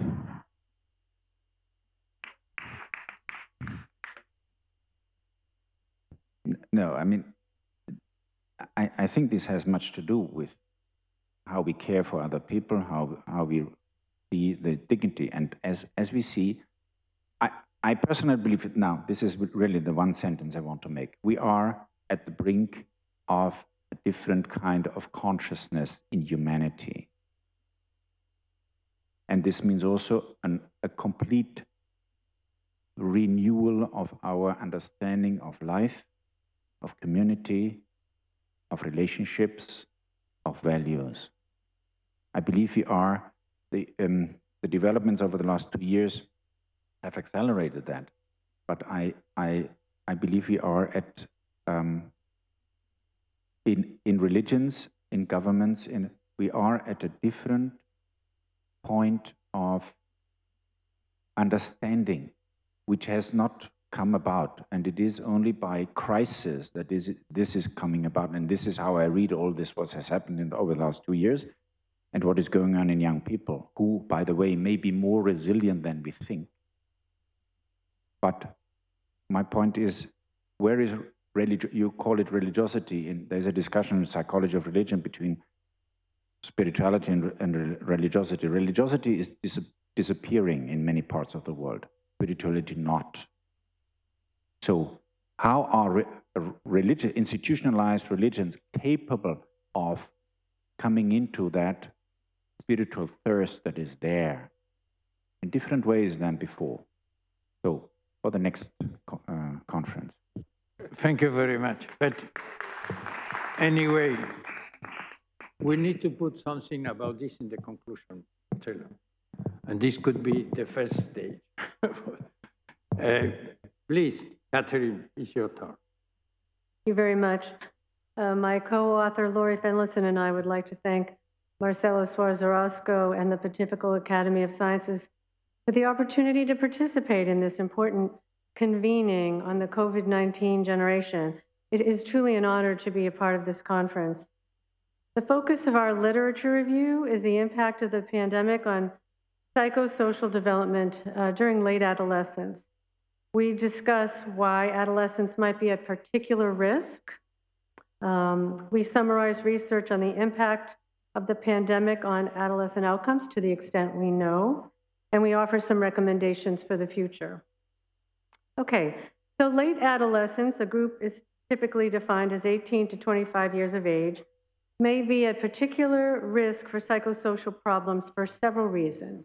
First, as Larry Steinberg has argued, neuroplasticity in the brains of adolescents causes them to be more easily excited, emotionally aroused, and prone to get angry or upset, which may explain why mental health problems are more prevalent during this time of life. Second, some developmentalists have observed that adolescent normal development was impacted by the pandemic because the evolutionary tasks that all adolescents face were disrupted by two things that happened during the pandemic: family confinement and school closures. So what tasks are we talking about? Identity development, autonomy, and the reorganization of relationships with parents and peers. These were made more difficult by family confinement and school closure. And third, we argue, and I can tell already that some of you agree, that existential threats like COVID-19 are deeply experienced by adolescents. Adolescents have the cognitive ability to understand that COVID-19 can lead to death. However, they lack the social emotional skills to regulate their emotions in response to this problem, this knowledge. And the same is true for other existential threats. We've been talking about climate change. With the habitability of the planet in doubt, Gen Z, as this group is called, is the first generation to believe that they may be the last generation a point that the journalist Marsha Gessen has made. Not surprisingly, there's ample evidence that the pandemic exacerbated the incidence of anxiety and depression in adolescents around the world. For adolescents, mental health problems doubled during the pandemic. As a next step, we need to consider why the pandemic disrupted adolescent social development. In other words, how did the experience of adolescents during the pandemic differ from the experience of other adolescents prior to the pandemic? And why did it pose a threat to psychosocial development? In our paper, we consider 4 social ecological contexts: the family, peers, schools, and community. Developmental theory and research inform our review, especially research on risk and protective factors during development. So let me begin with the family. During the early phases of the pandemic, families experienced disruption in their routines, given that many parents were working remotely from home. As a result, most parents had fewer psychological resources, such as time, attention, and patience, resulting in parent-child interactions that were more hostile and less sensitive compared with interactions before the pandemic. At the same time, though, and this is what makes it so complicated, some parents served as a source of comfort to their stressed adolescents. So the family is a context for both stress and support. Pre-existing characteristics of family relationships predicted whether families thrived during the pandemic. So families characterized by greater warmth and less conflict before lockdown fared better than other families. Not surprising, right? But as one research team noted, oftentimes the poor get poorer and the rich get richer, and certainly that's the case during a crisis like the pandemic. There are several longitudinal studies from a variety of countries that have yielded a fairly consistent pattern concerning the impact of the pandemic on parents and adolescents. Measures of poor family function, variables that researchers have measured like family chaos or disruption of the family, they were associated with negative child and adolescent outcomes, greater internalizing or externalizing problems, more depression, anxiety, anger, argumentativeness. Again, not surprising. Importantly, these same studies demonstrate that some parent and adolescent behaviors, for example, self-regulation, moderated this association. This is important because moderators point the way towards family interventions. Skinner and colleagues conducted one of the stronger methodological studies of family functioning during the pandemic. They assessed families longitudinally in 5 countries: Italy, the Philippines, Sweden, Thailand, and the United States, and found that higher levels of family disruption were associated with increases in adolescent internalizing and externalizing behaviors over time. These associations were attenuated by 3 behaviors assessed prior to the pandemic, and that's what makes this study so good. We have measures prior to the pandemic. Higher levels of youth disclosure, so when adolescents feel like they can confide in their parents. More supportive parenting, again, obviously, that is a good thing. And lower levels of destructive adolescent-parent conflict, again, a good thing. So characteristics of individuals, like self-disclosure, and of relationships matter when you're talking about the effects of the pandemic. It is not going to be a monolith what the impact is. Peers, again, it's complicated. Engagement with peers plays a central role in adolescent psychosocial development. Over the course of their development, adolescents seek increasing time with peers outside the home as they expand their capacity to form relationships and intimate friendships, a normal part of development. But the pandemic imposed social distancing and confinement measures, thereby undermining the social life of adolescents. While digital connectivity was no substitute for in-person peer interactions, it did mitigate some of the negative effects of social isolation from friends and schoolmates, especially for older adolescents. It's likely that the pandemic slowed the development of normative social development for adolescents, but I'm speculating here. It just slowed it down. Nevertheless, there's also evidence that the pandemic conferred some benefits for some adolescents. Reduced time with peers and increased time with families buffered adolescents from some negative experiences with peers, such as bullying, fighting, and victimization, right? So peers, again, exert some benefits and pose some risks. Next, we want to talk about schools as a context. A 2021 UNESCO report revealed that school closures associated with the pandemic affected more than 1.6 billion learners worldwide. The decision to close schools changed the lives of students in dramatic ways.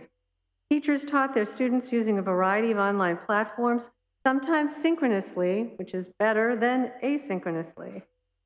Adolescents without access to computers or internet connectivity were ill-equipped to learn during the pandemic, but I think, as Jeffrey suggested, this could be easily changed with the help of companies like Google. Some students, especially girls and young women, had to set aside academics altogether to take care of others, especially younger siblings, but maybe older adults, while their parents were working remotely. Moreover, it's important to note that some students lost critical services provided by schools, such as free or subsidized meals and mental health counseling. As Fernando Reimers has noted, the lack of in-person instruction resulted in learning loss, as well as disengagement with learning for most students of all ages across all cultures. And as a psychologist, that's the one I'm fascinated and interested in. Did this pandemic cause students to disengage from learning? It seems likely, and I hope Fernando will tell us more about that. Rajmil and colleagues identified 22 studies of school closure, which involved participants representing 15 countries. Some evidence linked school closure with increases in depression and anxiety, as well as decreases in life satisfaction with greater effects for girls. Findings linking school closure with suicidal ideation were mixed.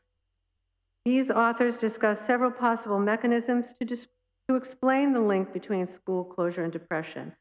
Social isolation likely played a part, as did the decrease in physical activity during school closures, right?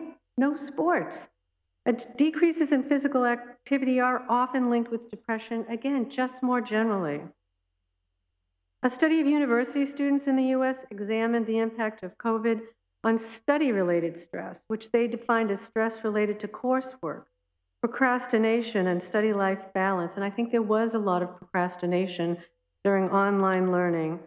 Students surveyed in February 2020, just before COVID-19 arrived on campus, and again in April, May, and June of the same semester, revealed three main findings.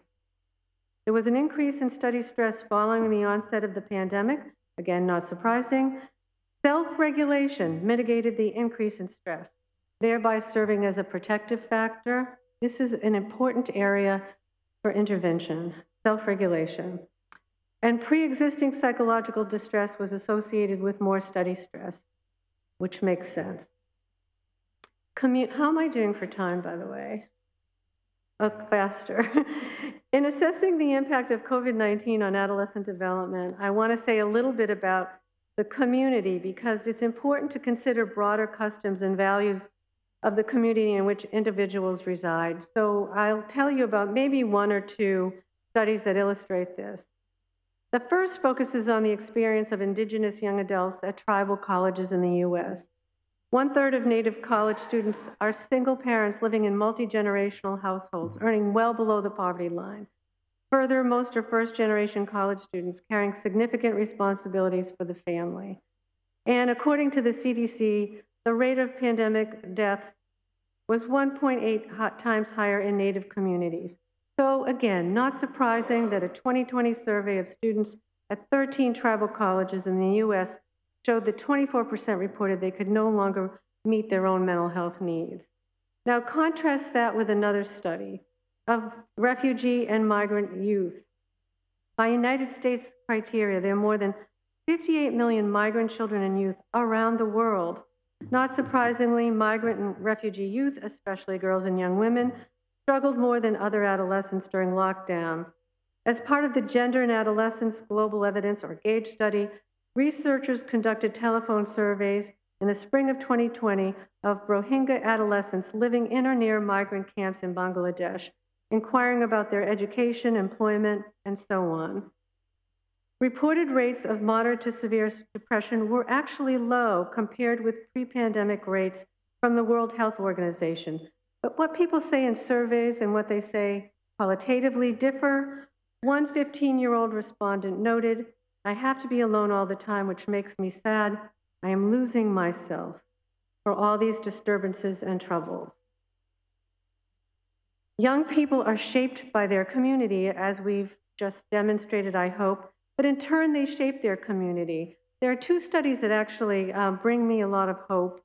A study in Switzerland showed that adolescents who developed intentions and behavior that benefit the common good before the pandemic were more likely to engage in healthy behaviors and to volunteer during the pandemic. And there's a similar study in the US. They suggest that cultural interventions might focus on concern for others, something we see more in socialist countries, that probably bodes well as we learn how to deal with crises like the pandemic. So just a few thoughts by way of conclusion. In less than 2 years, the scientific community has produced timely and valuable information about the impact of COVID-19 on adolescent psychosocial development. I am astonished by this. Not even 2 years, and we actually know a heck of a lot. This is a remarkable achievement that will inform programs and policies on mental health prevention and intervention. Taking together these findings, they are consistent with cumulative risk models or stress exacerbation perspectives. These are terms we use in psychology. Despite what we've learned, our knowledge on the impact of existential stresses or risks like COVID-19 is just emerging. Only longitudinal research will allow us to understand both the directionality, the timing and persistence of the impact of the pandemic, as well as the developmental trajectory of outcomes. I'm encouraged what Ann Maston, the psychologist, has had to say. As conditions improve and adaptive systems are restored or mobilized, most people improve to normal functioning following a crisis, although there can be lifelong consequences of severe and prolonged trauma and related deprivation, illnesses, or injuries. So going forward, we must identify adolescents most at risk with the goal of providing tailored prevention and intervention programs in partnership with families, schools, and communities. And I have 15 seconds left. That's good. Okay, thank you.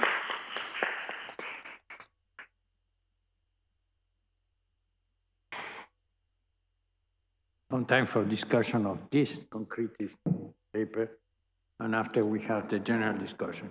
Do you want to have some intervention about this paper? Congratulations again.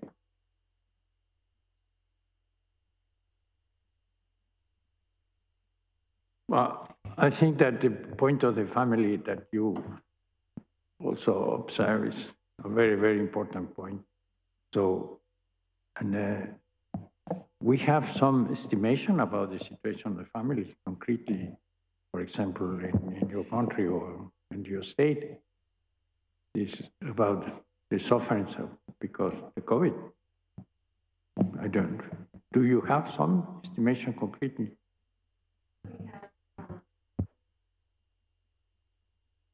I think you might be looking for descriptive data, and I'm not sure what exists there, but with respect to the developmental literature, they're trying to link the experiences of adolescents with their outcomes, and sometimes the experiences are measured crudely, for example, with questionnaires, and sometimes they're measured with observational data, which tends to be better.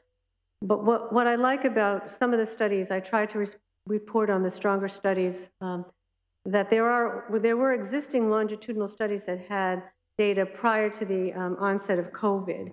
And so in that way, it's easier to link kind of causes with effects. So did we see changes in family functioning? Yes. But what's interesting is that we see positive and negative changes. Some families are more stressed.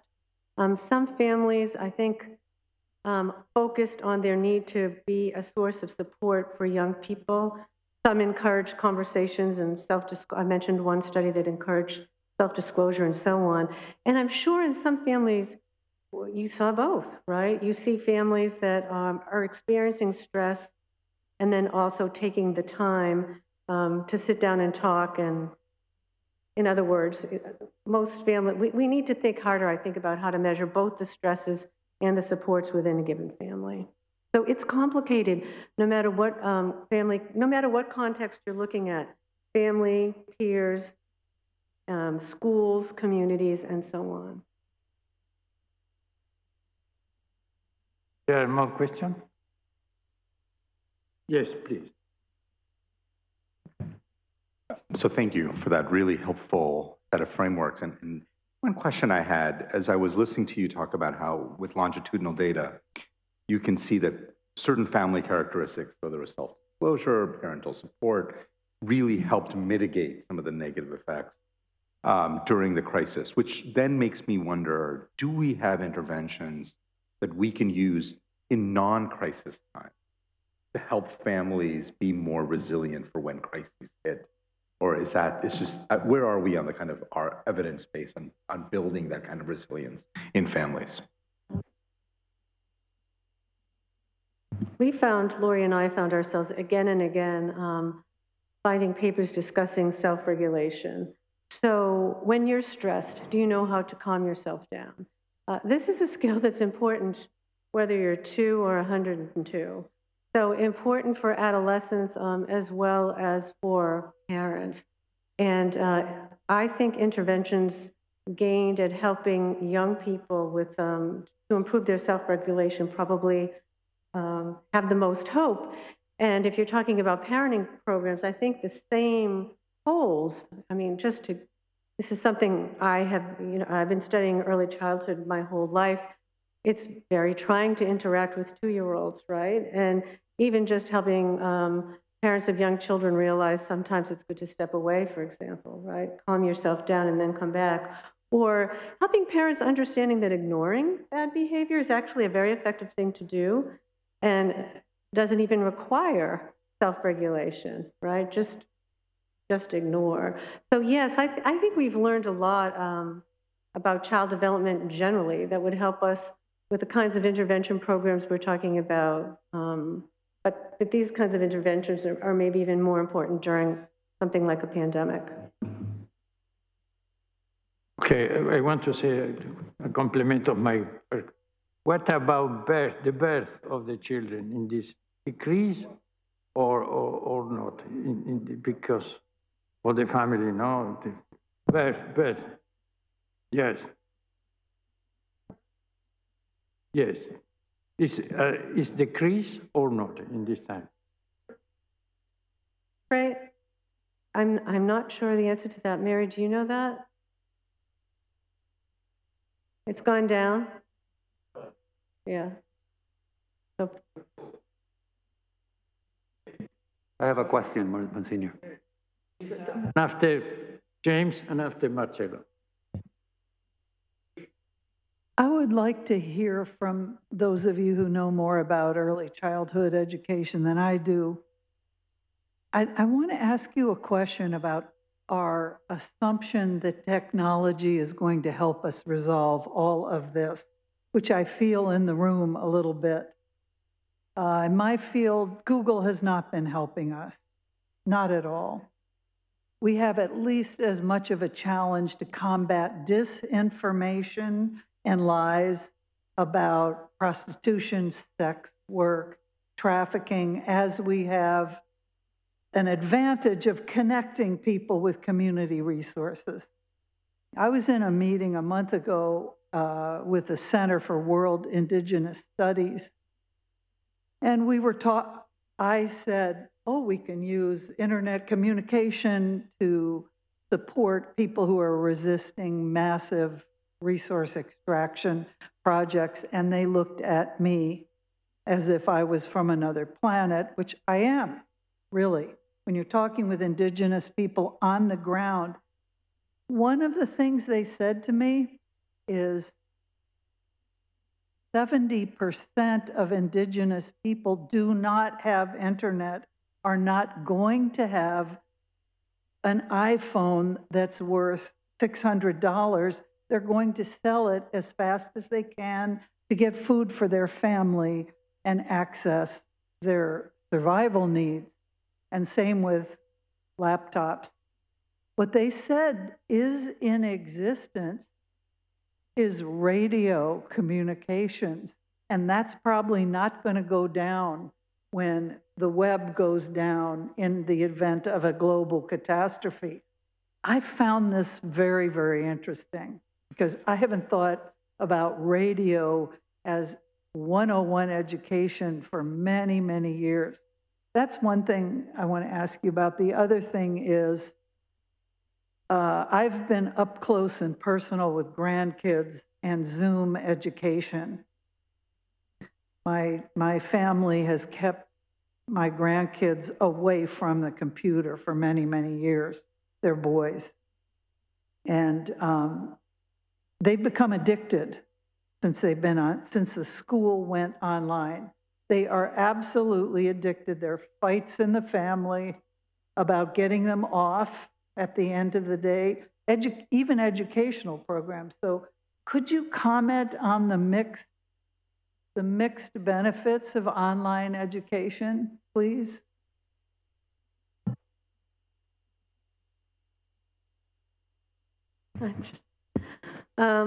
In our paper, we talked about the education system in Chile and what happened during the pandemic. In fact, there was no infrastructure to really deliver any kind of education of note. So what they did was mailed lesson plans home for children. They did use television to some extent. So it's interesting that you mentioned that. But there wasn't really online learning, I think, what we're talking about. So, I think what Jeff was trying to say is there some potential for online learning? And there's no doubt that there are some connectivity issues that would have to be dealt with. So, this is a big, huge topic, as you know, Melissa. Mostly what I have been talking about is really something different, right? So it's just psychosocial development rather than learning, but trying to make the point that what happened in schools had an impact on psychosocial development.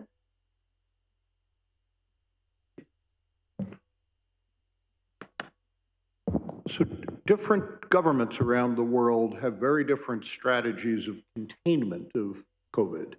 Are there differences as a result of those different strategies that affect differentially the psychological outcomes? Well, I think the length of school closures probably had a big impact, but I didn't see any research on that. Some people think masking is making a difference too, especially for younger children in schools. But again, I'm not aware of any research on that. It's a really good question, though. Marcelo. Thank you so much, Kathy and Lori, for your paper. One of the conceptual themes at the core of the research in your field has been the contributions flowing from, let's call it cultural psychology, psychological anthropology. And one of the big binaries that flows from that literature is the binary between cultures where individualism kind of structure identity and the social process, and cultures where the self lives in and with others. In your field, Kathy, Hazel Marcus, there's an entire corpus of literature on that domain. From very, very basic empirical studies, field dependence. Japanese kids test very differently than kids in Massachusetts. To the work of Carola on the ways culture structure narrative in narrative development. So what do we know about that? What do we know about,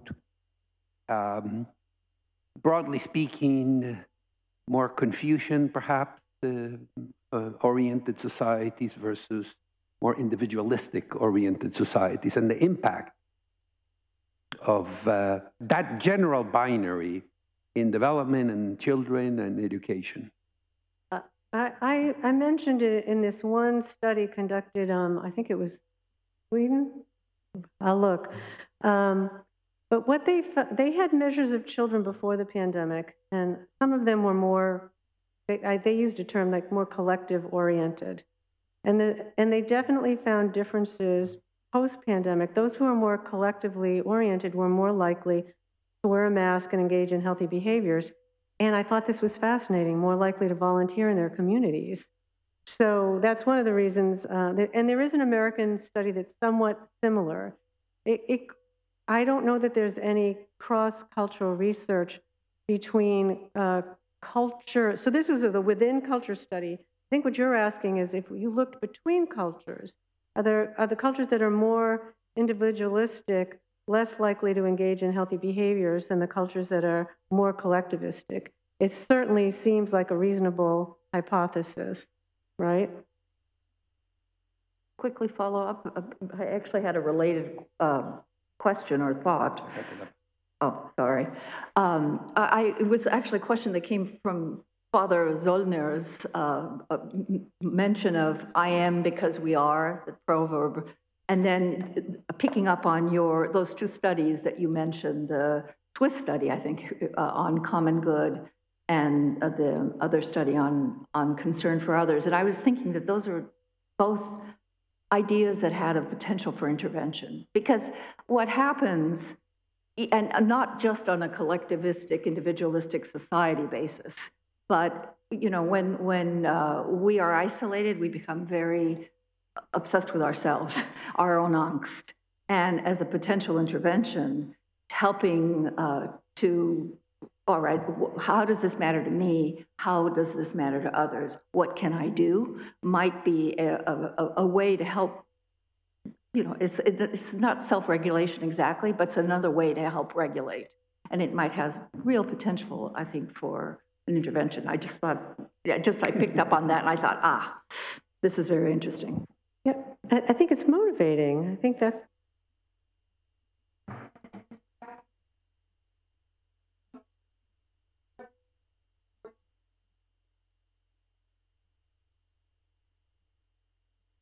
During the pandemic, especially in isolation, and to move folks away from that and to find interventions that can do that, I think would be a possible way forward.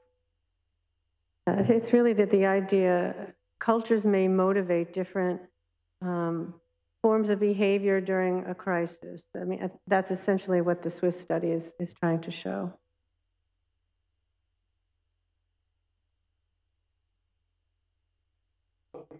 We can open the general discussion. We have 20 minutes for general discussion. So if you want, in the contrary, we can go to eat, to lunch. There are some questions here. Please. So I just wanted to go back to Jeff's idea about the spreading online education in less developed countries.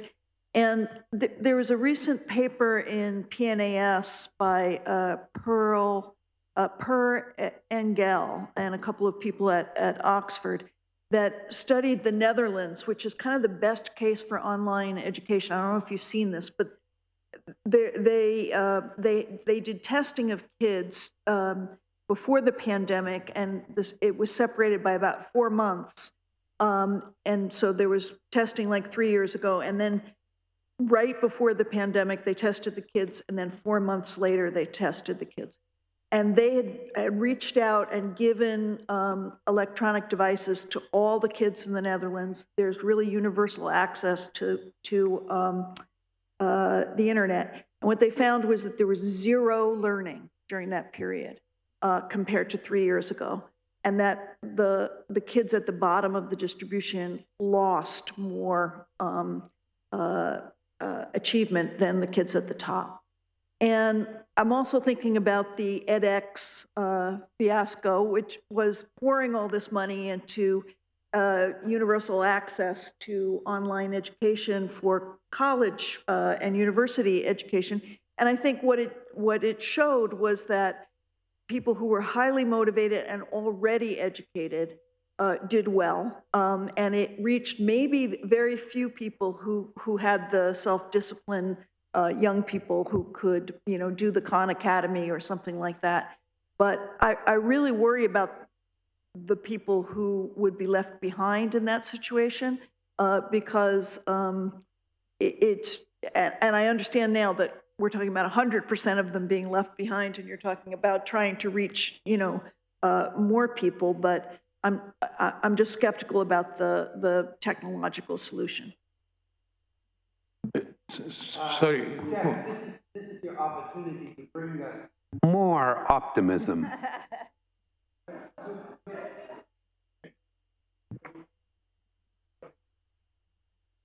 This is also a very important question. Maybe Ernesto could say something about some dangers that we have in internet, because it's terrible, the situation many times.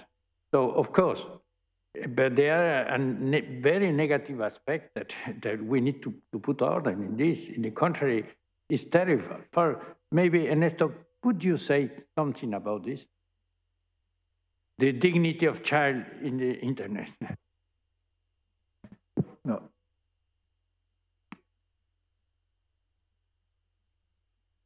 No, I like to excuse me because I was not present at the discussion before, because it was in a national meeting about pedophilia, and that is an issue that we face now in our country.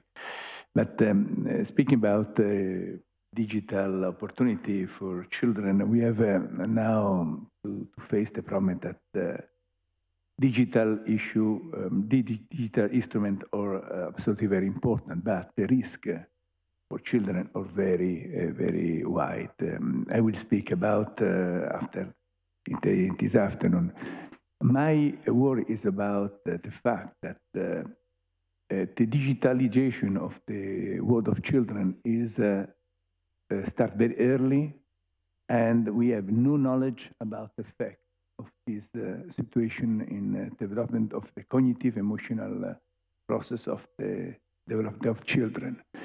From one side, that the new opportunity as the metaverse give to the children the opportunity to be alone in a very open universe of digital experience, gaming or exchange of image and exchange of tools, and this create a very special new world for children that are attracted by this new era.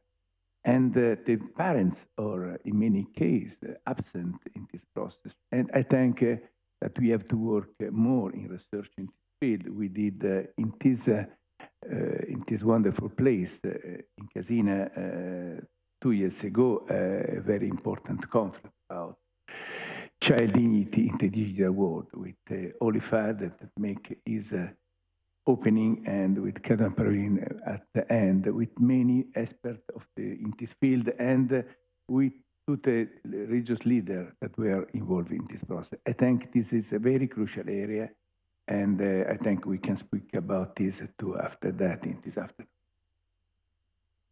So the question is some control. We need to have some ethic control about this instrument. In the contrary, no education. It's just the contrary of education. So, Jeffrey, sorry, but I think this is very important to put in the table.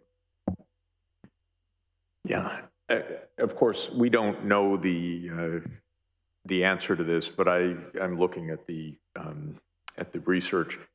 I don't think that this is how we're going to know also, because an experiment where kids in an emergency are quickly thrown online suddenly and for 8 weeks, is not really a measure of the technology. It's a measure of an emergency. I know from anecdotal experience of my own granddaughters, it was from one day to the next that they went online. The teachers were not trained. There was no online curriculum. There was, it was interesting to watch. They certainly learned a lot about how to use the computer, how to send homework assignments, how to download assignments, how to send voice files, how to do all sorts of things I don't know how to do. They're 6 and 8, and they became quite adept at the tools. It is unnerving to watch your 3 granddaughters with their headphones on in front of their tablets going to school, but it was functional, and I would say that it was without any thought, preparation, any sense of blending, because there are many things that one can do. In a poor country, in rural areas, there are no qualified teachers, and there's no budget for them. So we have to also ask, what is the counterfactual, or what is the baseline? If in that setting, the kids are in school, but their 3 hours online are in a math class with someone from the capital city that is qualified in that, and there's a local teacher to help them, and so there's interaction, and there's a blend, but it's using the technology. Intuitively, to me, this is a big potential.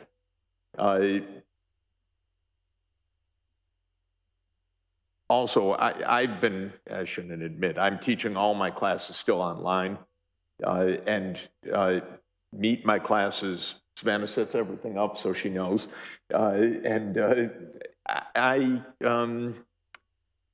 pedagogically, I think it is not ideal, but it is 80% or 90%. And so I also don't view edX as a fiasco exactly. I view it as the beginning of a new way. In most areas of the economy, we'll go digital, in fact. We are already basically going digital, and a lot of healthcare will go digital. A lot of education will go digital in training or in other things. Payments is all going to go digital. We won't even have cash soon, and some places already are eliminating cash transactions and so on. I think it's a matter of design to an important extent, but recognizing all of the things, we definitely don't want to live in Mark Zuckerberg's metaverse. The whole idea is terrifying to me. Almost anything he thinks up is terrifying to me. So I don't want to suggest some magical solution, but I do believe this is a powerful tool that we should use. And I know areas where it's made a complete difference. The payment system, for example. Most of rural areas in poor countries never had a bank. Now people actually routinely make payments on their phone. It's not even, they're ahead of Manhattan in that in many places. That's completely routine. And I think that that will happen in a lot of areas, in reading x-rays and digital health and monitoring. And I think it will happen in education as well. And again, just to say, we should be thinking about how to make it work, in what ways it can complement. But I'm interested in it in part because the baseline in poor countries is not Netherlands schools. The baseline is no schools, no qualified teachers, no teachers with a college education, no materials. And also, I don't think we should assume that the the equipment and the technology will not be there. I'm working a little bit with the Reliance in India, which is rolling out smartphones at very, very low cost, hundreds of millions very quickly. So also the pace of change is unlike things that we've seen before. So it's not $600 phones, it'll be $50 phones that can functionally, or tablets or whatever, whatever the appliance is, the device. I'll stop there.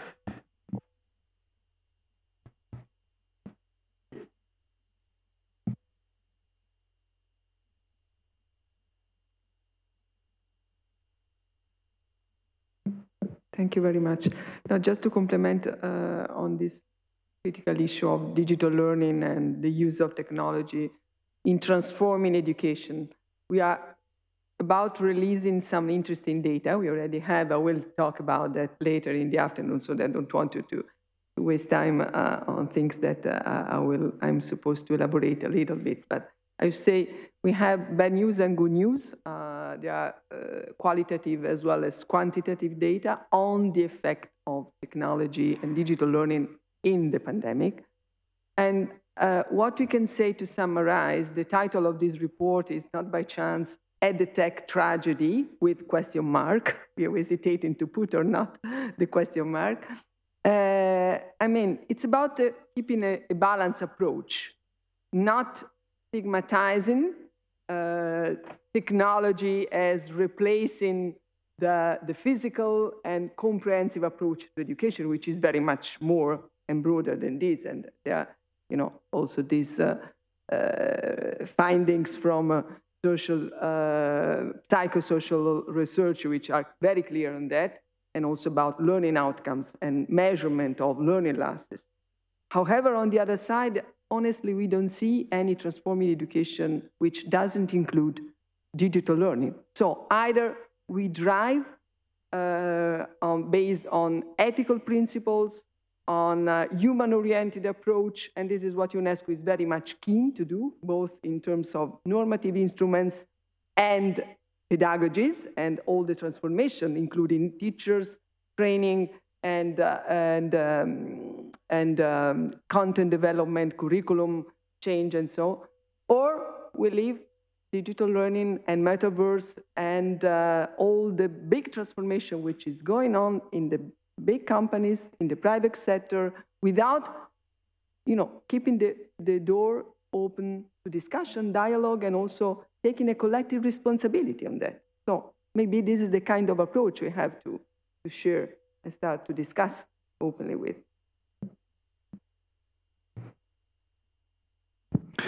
Yeah, thank you. I mean, I would share very much what you just said now. And I would underline again that we don't have data as of yet what is really working in online education and what not. We are at least at the mass level. There are things that you can't teach easily online. I mean, I have been teaching my psychotherapy classes online, and that is very strange thing to do. But other areas, other subjects, obviously you can teach much easier. What I would like to say is we are at a level in which we realize the complexity of things, and it is not by polarizing pro or against online education. We have no choice, period. It is there and it will go on and it will be developing. So better we go in the line, as you just said, that we think what pedagogy is behind that. We have been now in this internet era for 30 years or so. Where are we with the pedagogy of this? In what did we invest there? So where did we put it?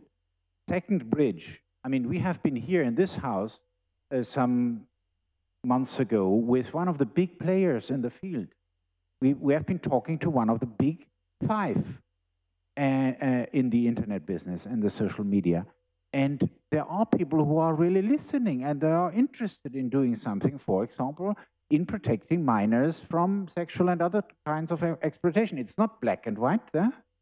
Thirdly, I want to make also a point for money. We need money, and money won't go away. So we won't change the capitalist tendency. What we would need to is to have more conscientized company leaders and stakeholders who are investing in the humanization of what we strive for. So just by pointing out the dark sides and the difficulties that we encounter, I think we limit our own creativity and our thinking outside the box and our possible impact. Thank you. Please. The last one intervention, because please, let us go to lunch, please. Didn't even, although my thinking sort of evolved while I was listening to the good comments, and I was waiting because I thought that it would have been better to raise some of the comments I wanted to raise after I listened to my good colleague in UNESCO, who knows all of these issues really well. Just to, what I'm hearing is all aligned with my and UNICEF's thinking. Huge potential for digital learning, obviously. 3 core words for us: access, design, and equity. And the one thing, obviously, which we came back to in the conversation, which I think where Jeffrey, you surprised me a little bit with your positivism, which was very, very important to hear, though. Obviously, you know much better than me the situation in terms of electricity and internet access in Africa. I think still less than half of children in many parts of Africa actually have access to internet. So the whole issue around who can access internet and who can access this digital learning, and I think we've seen during the pandemic that it's not a very rosy picture still. And then the other issue in relation to design, obviously, is the issue which relates to, you know, how do children learn? And yes, you know, if there are no teachers available, or if teachers cannot teach, or if they don't come to the classroom, or if they do other things than teach in the classroom, that is not something which is going to be competing with good online learning for those who can access it. But also the design of the online learning is so incredibly important. So access, design, and of course the whole equity issue. And in that context, I just wanted to mention, conscious of the time, the issue of the children who we lost to learning, not just the poverty learning that was already there before the pandemic, but the girls who went into child marriage and who will not come back, and who potentially could have come back to school which reopened if there was lots of efforts, but who will not come back online. And the children who went to child labor, and we have figures on both of these issues, and the picture again is not a rosy picture. So those children who are out of school are going to find it even more difficult to come back to school into a digital learning environment if there is no access to internet. So yes, lots of issues here, and I'd like to be very positive about the potential, but I'm also very conscious and very careful and very concerned about the reality that we see out there. Thank you. Basta. Grazie. Please, Jeff, you are so intelligent that you can summarize in 1 minute.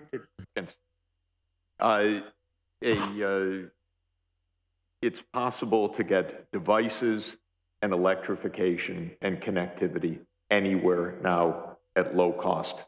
Low cost means billions of dollars to do this.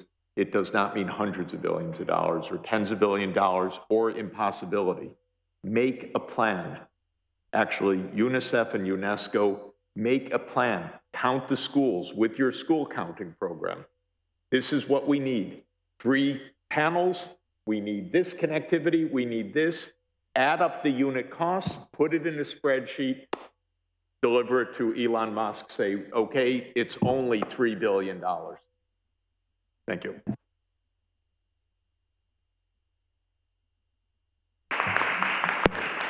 So let's go to lunch because we need to come back very early. Downstairs. Downstairs, of course.